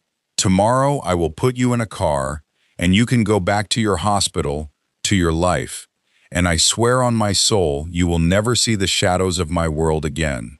He took her bruised, trembling hand in his, pressing his lips to her knuckles, with a heartbreaking, reverent gentleness. "But my life," Ji-hun vowed, his voice a deep, resonant rumble that echoed over the storm outside. "My life, my breath, the blood in my veins, it belongs to you. It will always belong to you. Walk away if you must. But know that you hold the leash to the monster, Nia. Forever. The cold of the warehouse faded. The scent of blood was washed away by the sheer, overwhelming force of his devotion. Nia looked down at the beautiful, broken, terrifying man on his knees before her, and knew, with absolute certainty, that she was never, ever walking away. The ride back to the cliffside estate was a study in profound, ringing silence. The storm continued to rage outside the armored SUV, the rain lashing violently against the heavily tinted glass. But inside the cabin, the atmosphere was thick with a different kind of electricity. Nia sat huddled in the center of the leather bench seat, wrapped in Ji-hun's massive damp suit jacket. The heavy wool smelled of cordite, rain, and the dark, musky scent that was uniquely him. Ji-hun sat beside her, so close his thigh pressed against hers. He hadn't let go of her hand since he had pulled her from the blood-stained concrete of the warehouse. His long, calloused fingers were laced tightly through hers, resting heavily on his knee. He stared straight ahead at the dividing partition, his profile carved from pure, unyielding granite, but his thumb moved in a continuous, rhythmic stroke across the back of her knuckles. It was an anchor, a physical reassurance that she was there, she was real, and she was safe. Nia turned her head, letting her eyes trace the harsh, beautiful lines of his face. The cut on his cheekbone had stopped bleeding, leaving a dark smear against his pale skin.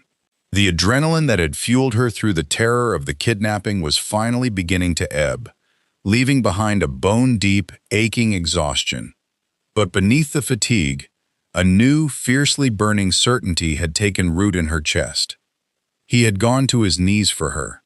The monster of soul had laid his life and his empire at her bare, bloodied feet. The heavy iron gates of the estate materialized through the sheets of rain. As the convoy rolled up the gravel drive, Nia saw the compound was completely transformed. It was no longer a silent, sleeping fortress. The grounds were flooded with harsh halogen security lights. Dozens of men in dark tactical gear stood at attention, their weapons drawn, forming an impenetrable perimeter around the main house. When the SUV came to a halt beneath the sprawling portico, Ji-hun finally turned his head to look at her. The lethal emptiness that had consumed him in the warehouse was gone, replaced by a dark, simmering intensity that made her breath catch. "We are home," he said, his voice a low, gravelly rumble. He stepped out into the biting wind and immediately turned to help her down. He didn't just offer his hand, he reached in, wrapping his large hands around her waist, and lifted her effortlessly from the high cabin, setting her gently on her bare feet under the sheltered entryway. The massive double doors of the estate flew open before they even reached the steps. Minho stood in the grand foyer, flanked by 3 heavily armed guards. The boy was wearing his superhero pajamas, his small face pale and drawn tight with absolute terror. He had clearly been awake for hours, trapped in the agonizing, silent vacuum of his world, while the estate descended into chaos around him. The moment Minho saw Nia, a silent, wrenching sob tore through his small chest. He broke past the guards, his bare feet slapping frantically against the marble floor. Nia didn't care about the cold, or her bruised wrists, or the exhaustion pulling at her bones. She dropped to her knees, opening her arms just in time to catch the boy as he threw himself into her. She wrapped him up, burying her face in his dark hair, rocking him back and forth on the hard marble. "I'm here," she signed frantically against his back, tapping the rhythm of the words into his spine so he could feel the reassurance. "I'm here, baby. I'm safe. We're safe." Ji-hun stood over them, the harsh lines of his face softening into something unbearably vulnerable as he watched the woman he loved comfort the brother he would die for. He reached down, placing one massive, grounding hand on the back of Minho's head and the other on Nia's shoulder. For a long moment, they existed in a tight, unbreakable circle of survival. But the brutal world Ji-hun ruled did not stop spinning, even for miracles. Footsteps echoed from the grand staircase. Two of Ji-hun's lieutenants approached, their faces grim, their eyes dropping respectfully to the floor when they saw their boss. "Sir," the older of the two spoke, his voice tense. "The captains are assembled in the underground garage. As ordered, he is waiting." The soft, vulnerable man standing over Nia vanished instantly. The temperature in the foyer seemed to plummet 20 degrees. Ji-hun's spine went rigid, his jaw clenching so hard a muscle ticked fiercely in his cheek. "Take Min-ho to his room," Ji-hun ordered the guards, his voice devoid of all warmth. "Stay on the door, no one enters." Nia pulled back, pressing a kiss to Min-ho's forehead. She quickly signed, "I will come tuck you in very soon. Go with the guards. Everything is okay now." The boy nodded hesitantly, his small hands clinging to her torn sweater for one last second before he allowed the men to lead him upstairs. Ji-hun turned to Nia. The look in his eyes was a devastating mix of love and sorrow. "Go upstairs, Nia. My private suite is at the end of the east wing.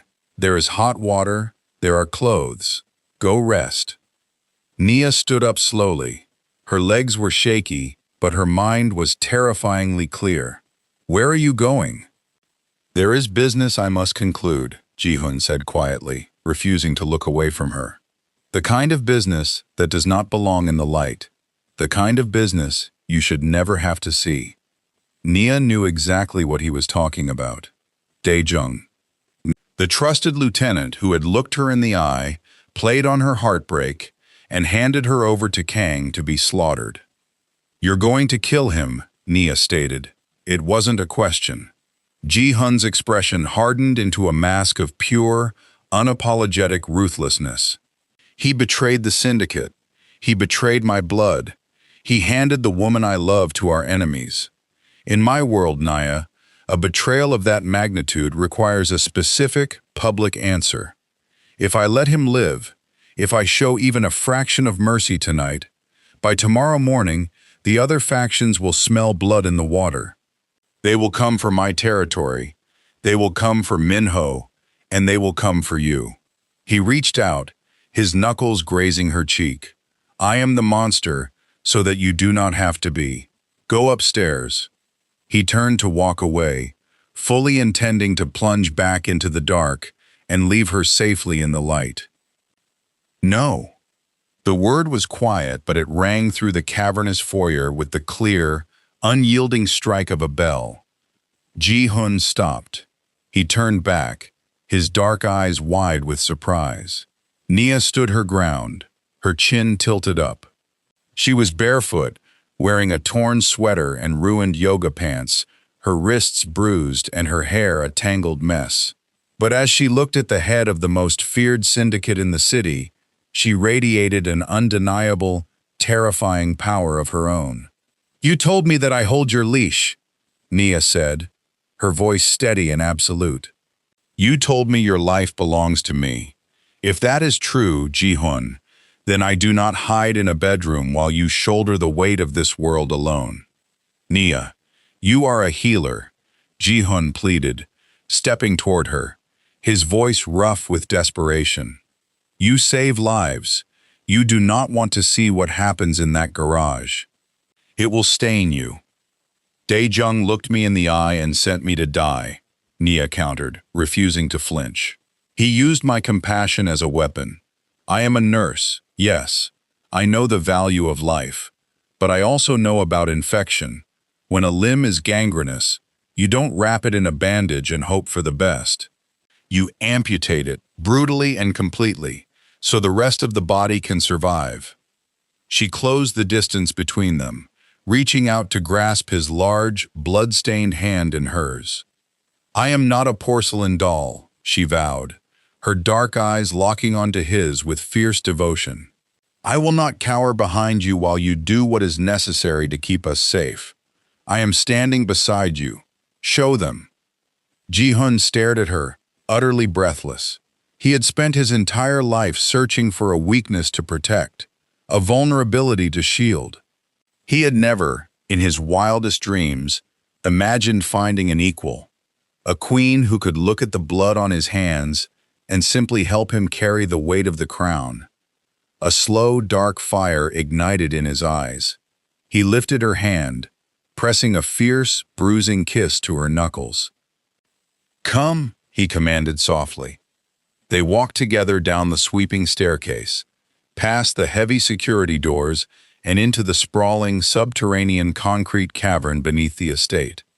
The air was damp and smelled heavily of exhaust and cold fear. 30 of Ji-hun's top captains and lieutenants stood in a wide, silent circle in the center of the garage. In the middle of the ring, kneeling on the oil-stained concrete, was Dae-jung. The traitor had survived the knife wound to his shoulder, though his shirt was soaked in dark, dried blood. His hands were zip-tied behind his back, his head bowed in the absolute certainty of his impending death. When the heavy steel doors opened, the captains snapped to attention. But as Ji-hun stepped into the light, a ripple of profound shock moved through the hardened killers. He wasn't alone. He walked into the execution circle with Nia at his side. He didn't tuck her away in the shadows. He brought her directly into the center of the ring, his hand firmly holding hers. She stood tall, her spine perfectly straight, her face a mask of cool, impenetrable authority. She looked at the kneeling traitor, and she did not blink. The message was instantaneous, silent, and deafeningly loud. She was not a captive. She was not a pawn. She was the absolute, undisputed center of Ji-hun's empire, and she possessed the iron will to stand in the blood to defend it. Ji-hun let go of her hand. He stepped forward, stopping 2 feet from the kneeling man. Dae-jung slowly raised his head. His eyes were hollow, filled with the terrifying realization that he had gambled his life and lost everything. He looked past Ji-hun, his gaze landing on Nia. "I underestimated you," Dae-jung rasped, his voice barely a whisper. "You underestimated us," Ji-hun corrected. The gravelly resonance of his voice echoed off the concrete walls, carrying to every corner of the garage. He didn't shout. He didn't need to. Loyalty in this family is not a suggestion. It is the foundation of our survival. When that foundation cracks, the entire house falls. Ji-hun slowly drew the customized Sig Sauer from the holster at his spine. He didn't point it immediately. He looked around the circle, his pitch-black eyes meeting the gaze of every single captain in the room. "Look closely at the man on his knees," Ji-hun commanded smoothly. "He sold my blood. He handed the woman I love to our enemies. This is what remains of those who confuse my patience for weakness." Ji-hun raised the weapon, leveling the barrel squarely at Dae-jung's chest. Nia stood perfectly still, her heart hammered against her ribs, a frantic, primal rhythm, but she kept her face entirely impassive. She was a trauma nurse. She had watched the life fade from people's eyes more times than she could count. But this was different. This was deliberate. This was the brutal, unyielding mathematics of the man she loved. She dug her bare toes into the cold concrete, rooting herself to the earth, rooting herself to him. Ji-hun pulled the trigger. The gunshot was a concussive blast in the enclosed space. Dae-jung jerked backward, a bloom of dark red instantly soaking the center of his chest, before collapsing sideways onto the concrete. The silence that followed was absolute. No one moved. No one breathed. Ji-hun stared down at the body for a fraction of a second, his face completely unreadable. Then, he smoothly reholstered the weapon. He turned away from the blood, away from his men, and walked back to Nia. He didn't offer his arm. He didn't ask if she was all right. He simply held out his hand. Nia didn't hesitate. She stepped forward, placing her smaller, bruised hand firmly into his. Her grip was strong, unflinching. Together, without a single backward glance, They walked out of the underground garage, leaving the captains to stare after the syndicate boss and the terrifying, beautiful queen who commanded his soul. The adrenaline held until the heavy oak doors of Ji-hun's private suite clicked shut behind them. The suite was a sprawling masterpiece of dark wood, charcoal silk, and floor-to-ceiling glass that looked out over the raging, pitch-black ocean. A fire was roaring in the massive stone hearth, casting a warm, flickering golden light across the room. As the lock engaged, the brutal armor Ji-hun wore for his men finally shattered. His broad shoulders dropped, a heavy, ragged sigh tearing out of his chest. He let go of Nia's hand, swaying slightly on his feet. The physical toll of the night, the massacre in the shipping yard, the emotional devastation of nearly losing her, the execution of his own man, came crashing down on him all at once. He walked heavily toward the massive king-sized bed, intending to collapse onto the edge of the mattress. "Stop," Nia commanded softly. Ji-hun froze, turning to look at her through exhausted, heavy-lidded eyes. The fierce, imposing queen from the garage was gone. In her place was the deeply compassionate, fiercely protective healer. Nia walked quickly across the room, her nurse's eyes scanning the blood on his clothes, the dirt on his skin, the slight favoring of his left leg. She walked into the adjoining master bathroom and returned a moment later, carrying a large, fully stocked medical kit. She set it on the edge of the bed and pointed to the heavy leather armchair near the fire. "Sit," she ordered, her voice gentle but brooking no argument. Ji-hun complied, collapsing into the chair, letting his head fall back against the leather. He closed his eyes, entirely surrendering to her control. Nia stepped between his parted knees. She reached out, her fingers deftly unbuttoning his ruined, blood-soaked shirt. She peeled the wet fabric away from his shoulders, exposing the broad, heavily muscled expanse of his chest. His skin was ice-cold from the rain, covered in a map of fading bruises, old scars, and the intricate dark ink of his syndicate tattoos. She worked in silence, her touch clinical and efficient as she cleaned the dirt and dried blood from his skin. She examined his ribs for fractures, her small hands pressing firmly against his torso, eliciting a sharp intake of breath from him, but finding nothing broken. She cleaned the deep graze on his cheek, applying antiseptic with a gentle, steady hand. Ji-hun kept his eyes closed, breathing in the scent of her. She smelled like rain and jasmine, a jarring, beautiful contrast to the violence of the night. "Are you afraid of me?" he whispered into the quiet room. Nia paused.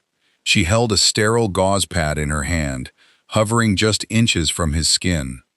She looked down at his face, noting the tension tightening his jaw, the desperate vulnerability in the line of his mouth.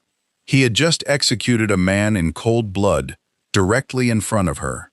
He was waiting for the revulsion. He was waiting for her to finally run. "No," Nia said softly. Ji-hun's dark eyes snapped open, locking onto hers, burning with a mix of disbelief and agonizing hope. Nia dropped the gauze onto the table. She stepped closer, sliding her hands up the hard, corded muscles of his chest, feeling the heavy, frantic thud of his heart against her palms. She brought her hands up to cup his face, her thumbs tracing the high, sharp angles of his cheekbones. "I am afraid of a world that forces you to carry that kind of weight," Nia told him, her voice thick with emotion, her dark eyes shining with absolute honesty. "I am afraid of how close I came to losing you tonight. But I am not afraid of you, Ji-hun. I could never be afraid of the man who went to his knees in the blood and offered me his life." A raw, guttural sound tore from the back of Ji-hun's throat. The clinical care vanished, consumed entirely by the overwhelming, desperate need to claim and be claimed. Ji-hun reached up, his massive hands wrapping around her waist. With a sudden, explosive surge of power, he pulled her forward, lifting her entirely off her feet, and pulling her down onto his lap. His mouth crashed down onto hers. It wasn't a gentle kiss. It was a collision. It was the desperate, starving culmination of the terror, the grief, and the violent, undeniable chemistry that had been boiling between them since the moment he sat at her table. Nia gasped into his mouth, the sound instantly swallowed by his hunger. She didn't pull away. She leaned into the fire, tangling her hands in his thick, damp hair, opening her mouth to grant him absolute access. The taste of him was intoxicating, dark, primal, and entirely consuming. Ji-hoon groaned, the sound vibrating deep in his chest. His hands roamed frantically over her back, tracing the curve of her spine, gripping her hips to pull her flush against the aching, hardened lines of his body. He kissed her as if he were trying to pull her soul directly into his own, as if he needed to prove to himself, over and over, that she was truly alive, that Kang hadn't taken her, that she was here, breathing and burning in his arms. "Mine!" he rasped fiercely against her lips, his breath hot and ragged. "You are mine, Nia. Yours," she promised, kissing the sharp line of his jaw, the erratic pulse beating furiously at his neck. "Only yours." He stood up, taking her with him, holding her against his chest as easily as if she weighed nothing at all. He crossed the short distance to the massive bed, following her down onto the charcoal silk sheets. The torn remnants of her sweater were discarded, followed quickly by the rest of her ruined clothes. Ji-hoon's touch shifted from frantic to profoundly reverent. He worshipped every inch of her skin, his large, calloused hands tracing the deep brown curves of her body as if she were the most precious, fragile thing he had ever touched. He pressed lingering, heated kisses to her collarbone, to the soft swell of her breasts, and down the flat expanse of her stomach, making her writhe and gasp his name in the firelit room. Nia pulled him up, her hands smoothing over the heavy muscles of his back, tracing the ink that marked him as a monster to the rest of the world, but feeling only the man who loved her fiercely enough to tear that world apart.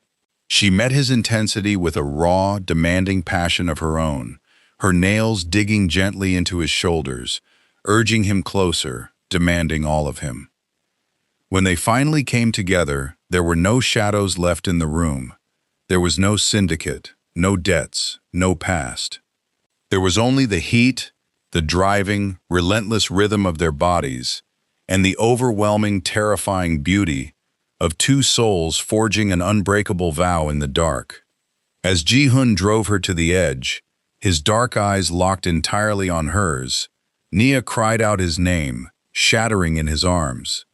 He followed her a heartbeat later, burying his face in the crook of her neck, his massive body shuddering as he surrendered the last pieces of his guarded heart into her keeping. Outside, the storm finally began to break, the heavy rain tapering off as the first gray light of dawn threatened the horizon. But inside the fortress, tangled together in the warm silk sheets, the King of Seoul held his fiercely protective queen, knowing with absolute certainty that his empire was finally whole. The salt-heavy breeze coming off the ocean was warm, carrying with it the fragrant, sweet scent of blooming jasmine and white roses. 6 months had passed since the night the sky broke open over the Incheon shipping yard. 6 months since the blood, the rain, and the brutal absolute execution that had shifted the axis of Seoul's underworld. In that half-year, the syndicate had not just stabilized, it had evolved into an untouchable, unified empire. When Ji-hoon had absorbed Kang's territories, he hadn't done it with reckless slaughter. He had done it with a terrifying, calculated precision, backed by the unwavering strength of the woman standing at his side. Nia had not shied away from the shadows of his world. She had stepped directly into them, bringing a fierce, undeniable balance to his ruthlessness. She didn't carry a weapon, nor did she issue kill orders. Her power was entirely different, yet equally absolute. She commanded the respect of hardened killers, because they knew she had faced down a loaded gun for their boss, and because she treated them with a stern, unyielding dignity. She had transformed the sprawling cliffside fortress from a cold, heavily guarded mausoleum into a home. She had established a state-of-the-art medical clinic for the syndicate's families, people who could not safely walk into a public hospital. She had brought light into the darkness, and in return, the men of the syndicate worshipped the very ground she walked on. They feared Ji-hun's wrath, but they would happily die for Nia's smile. Today, that fortress was transformed into a paradise. Nia stood in the center of the master suite, her breath catching slightly as she looked at her reflection in the towering floor-to-ceiling mirror. She didn't look like the exhausted trauma nurse who had sat in Le Petit Chateau waiting to be appraised as human collateral. She looked like a queen. Her wedding gown was a masterpiece of structural elegance and breathtaking simplicity. Made of heavy, luminous ivory silk, it draped perfectly over her curves, featuring a sleek, off-the-shoulder neckline that highlighted the rich, deep brown of her skin. There was no excessive lace, no frivolous beading. It was a dress designed for a woman who knew exactly who she was.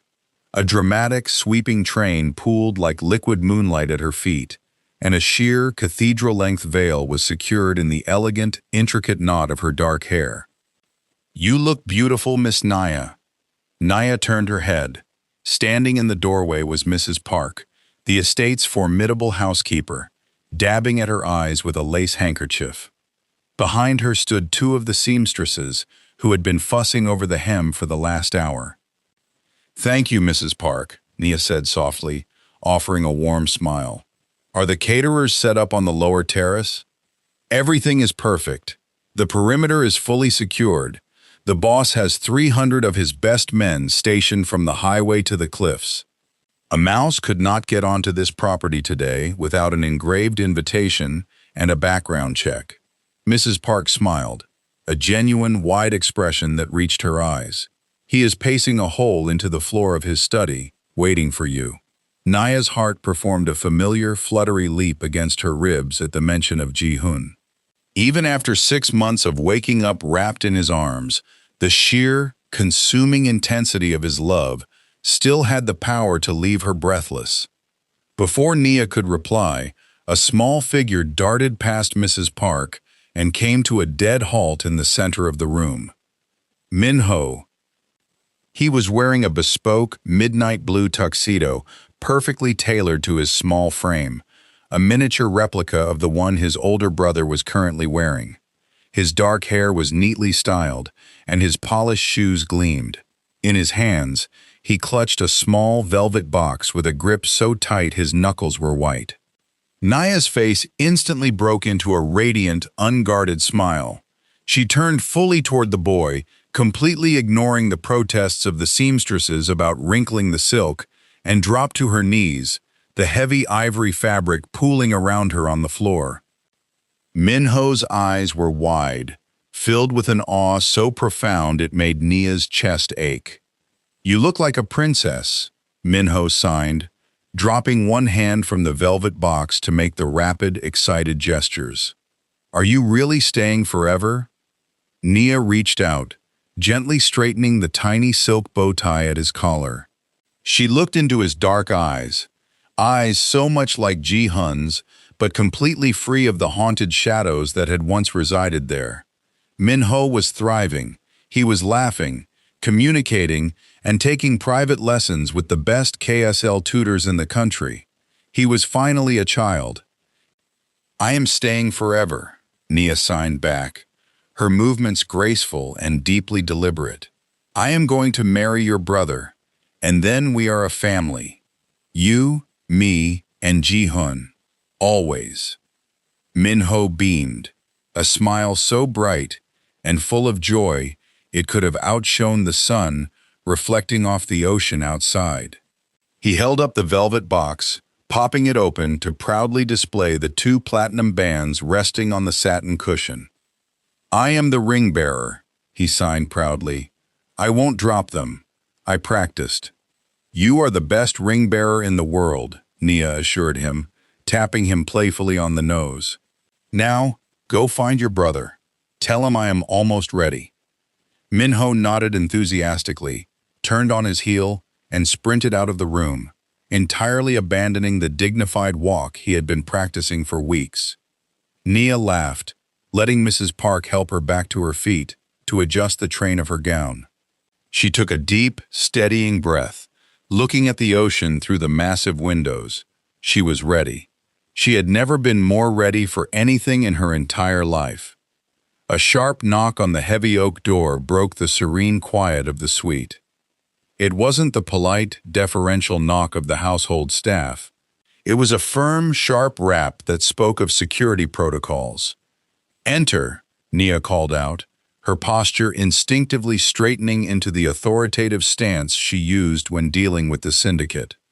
The door opened to reveal Tae-yong, the new captain of the personal guard. He was a massive, stoic man with a terrifying scar down the left side of his face, fiercely loyal to Ji-hun, and intensely protective of Nia. He stepped into the room, bowing deeply. "Forgive the intrusion, ma'am," Tae-yong said, his voice a low, respectful rumble. "We have a situation at the main gate." Nia's brow furrowed. "A situation? Did a perimeter sensor trip?" "No, ma'am. A vehicle approached the primary checkpoint. The occupant is demanding entry. He is being belligerent with the outer guards, threatening to call the press if he is turned away." Tae-yong paused, his jaw tightening slightly. "He claims to be your father." The air in the room seemed to stall. Mrs. Park gasped softly, taking a step back. The seamstresses froze. Nia stood perfectly still, the blood draining from her face for a fraction of a second before a cold, absolute calm settled over her. She hadn't seen or spoken to her father since the morning he had begged her to go to that restaurant to buy him time. 6 months. She knew Ji-hun had erased the debt, ensuring the man wouldn't be killed by the holding companies. But he had also made it abundantly clear that if her father ever stepped foot in Seoul again, the consequences would be fatal. Word of the wedding had obviously leaked through the whispers of the underworld. Her father hadn't come out of love. He had come because he realized his discarded, estranged daughter was about to marry the wealthiest, most powerful crime lord in the country. He smelled money. He smelled protection. He smelled an opportunity to leech off her success. "Where is Ji-hun?" Nia asked, her voice dangerously quiet. "The boss is at the altar, ma'am," Tae-yong replied. "He has not been informed yet. I came directly to you. If you wish, I can have the men remove the trespasser, quietly and permanently."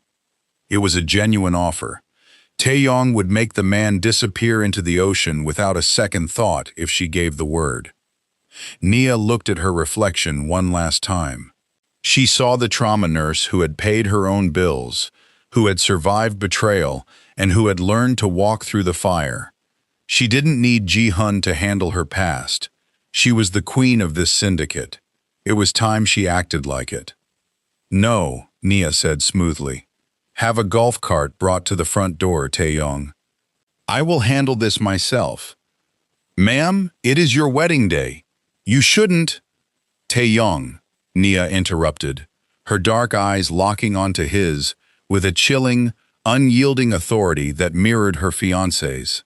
"Bring the cart." "Yes, ma'am." 5 minutes later, Nia was riding in the back of an elongated electric security cart, her massive silk train carefully gathered in her lap to protect it from the dust. Tae-yong drove in silence, navigating the winding, pristine driveway that led from the main house down to the heavily fortified primary gates. The security at the entrance was staggering. 10 men in full tactical gear, holding automatic rifles, stood in a semicircle behind a massive reinforced steel barricade. Just outside the gates, parked haphazardly on the shoulder of the private road, was a beat-up sedan. Standing by the iron bars, shouting at the stone-faced guards, was her father. He looked older, his face puffy, his clothes unkempt and smelling faintly of stale alcohol and cheap cologne, even from a distance. He was sweating in the afternoon sun, his face red with indignation. "I am the father of the bride," he was screaming, shaking the iron bars. "You work for my son-in-law. Open this gate right now, or I'll have all your jobs by tomorrow morning." The cart rolled to a silent stop a few yards from the gate. Nia stepped out. The guards instantly parted, creating a wide, unobstructed path for her. They bowed their heads respectfully as she walked past them, the heavy ivory silk of her gown rustling softly against the pavement. Her father stopped shouting. His mouth fell open as he took in the sight of her. Surrounded by heavily armed men, framed by the impenetrable stone and steel of the fortress, Nia looked utterly magnificent, powerful, and completely untouchable. "Nia," her father gasped, his eyes wide, greed instantly replacing the anger on his face. He pressed himself against the iron bars, trying to reach a hand through. "Nia, baby, look at you.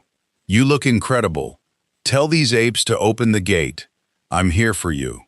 Nia stopped 3 feet away from the bars, remaining safely out of his reach. Her face was a perfect, emotionless mask.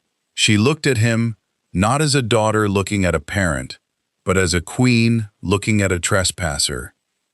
"You are not on the guest list, Marcus," she said. Her voice was ice. Her father blinked, taken aback by the use of his first name.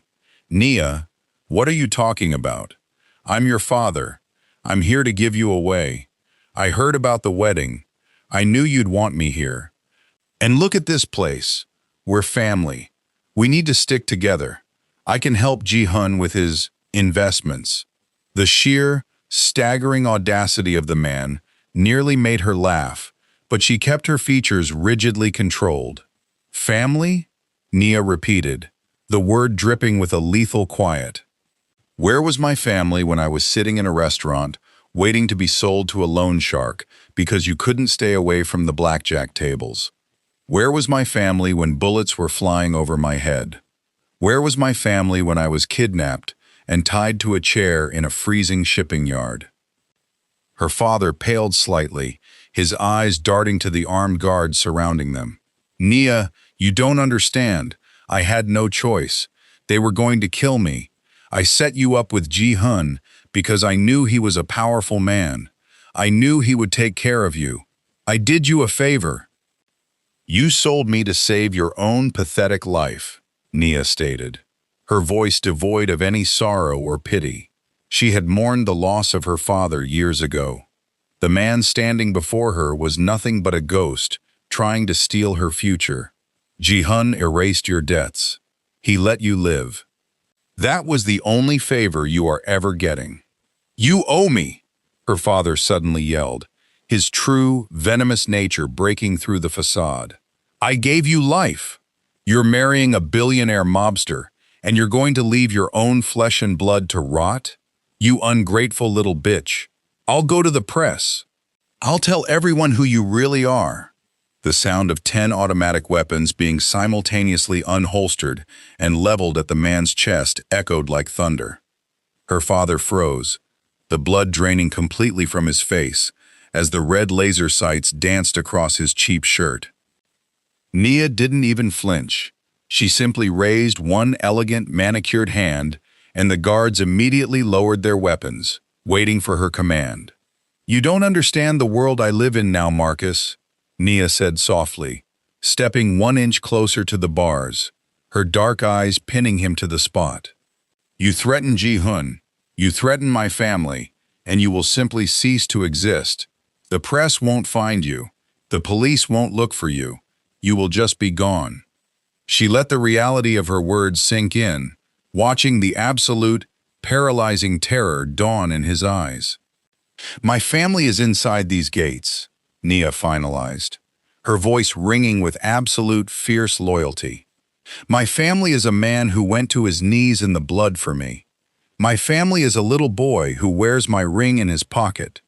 You are just a stranger who used to share my last name." And as of an hour from now, I won't even have that anymore. She turned to Taeyong, who was standing fiercely at her shoulder. If this man ever approaches this perimeter again, Nia ordered, loud enough for her father to hear every word, you do not call me. You deal with him. With pleasure, ma'am, Taeyong growled. Nia turned her back on her father.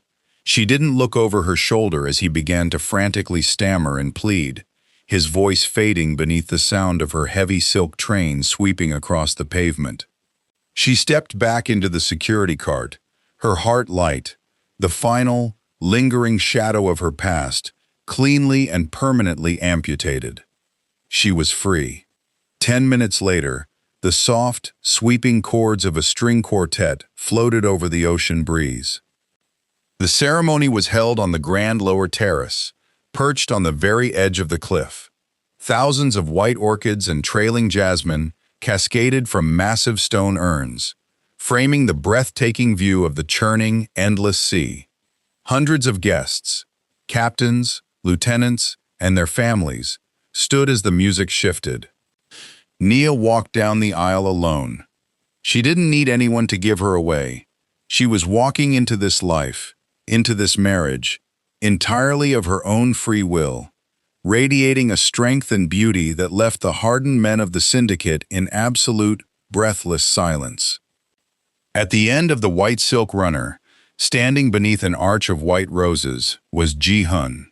He wore a sharply tailored, midnight black tuxedo that emphasized the sheer, intimidating breadth of his shoulders, but the terrifying syndicate boss was nowhere to be found.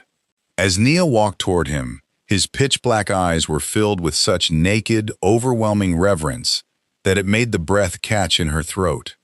Minho stood at his brother's side, practically vibrating with excitement, holding the velvet box tightly against his chest.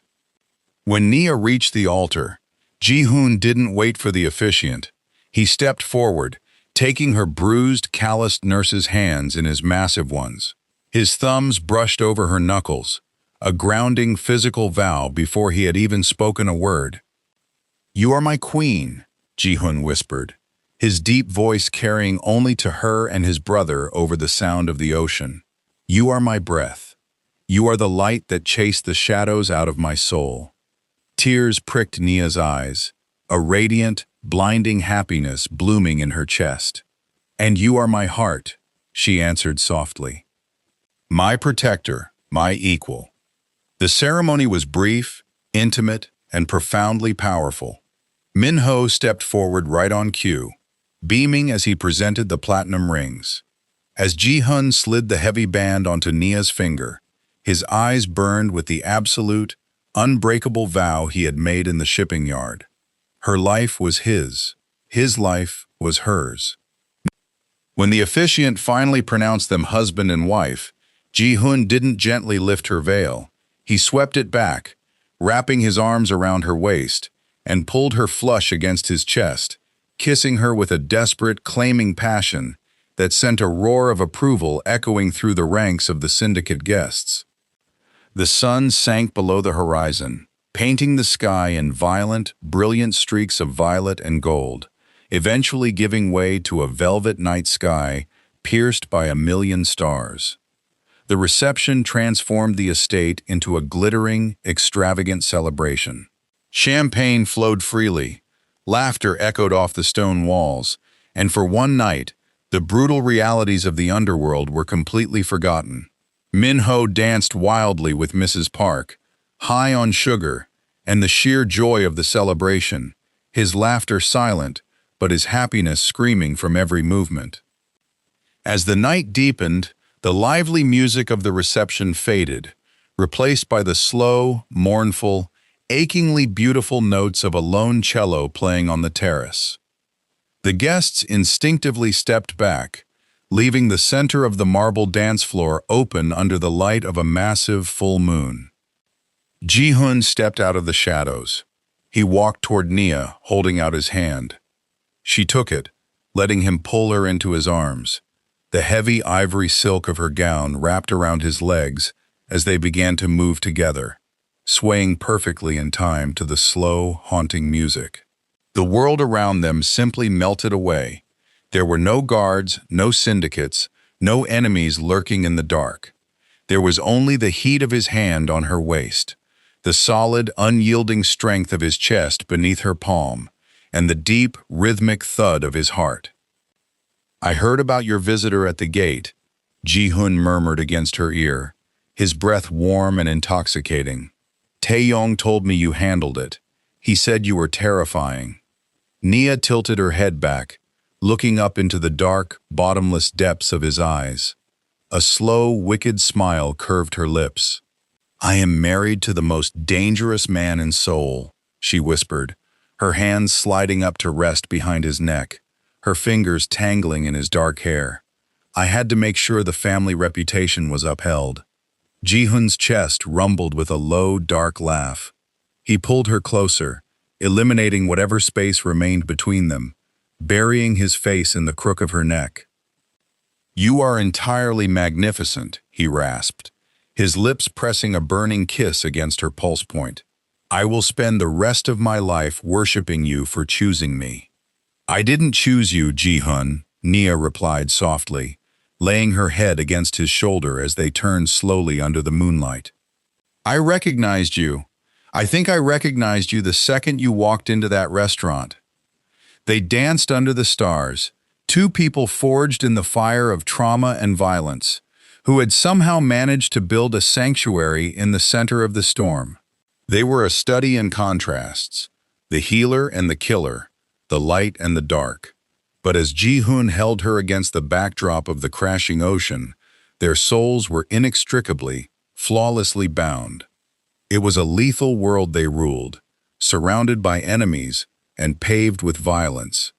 But as Nia closed her eyes and let her husband lead her through the dark, she knew they would never fall. They were bound by a love forged in blood, sealed in moonlight, and fiercely, eternally loyal. Thank you for listening to this story. Like, share, and subscribe for more.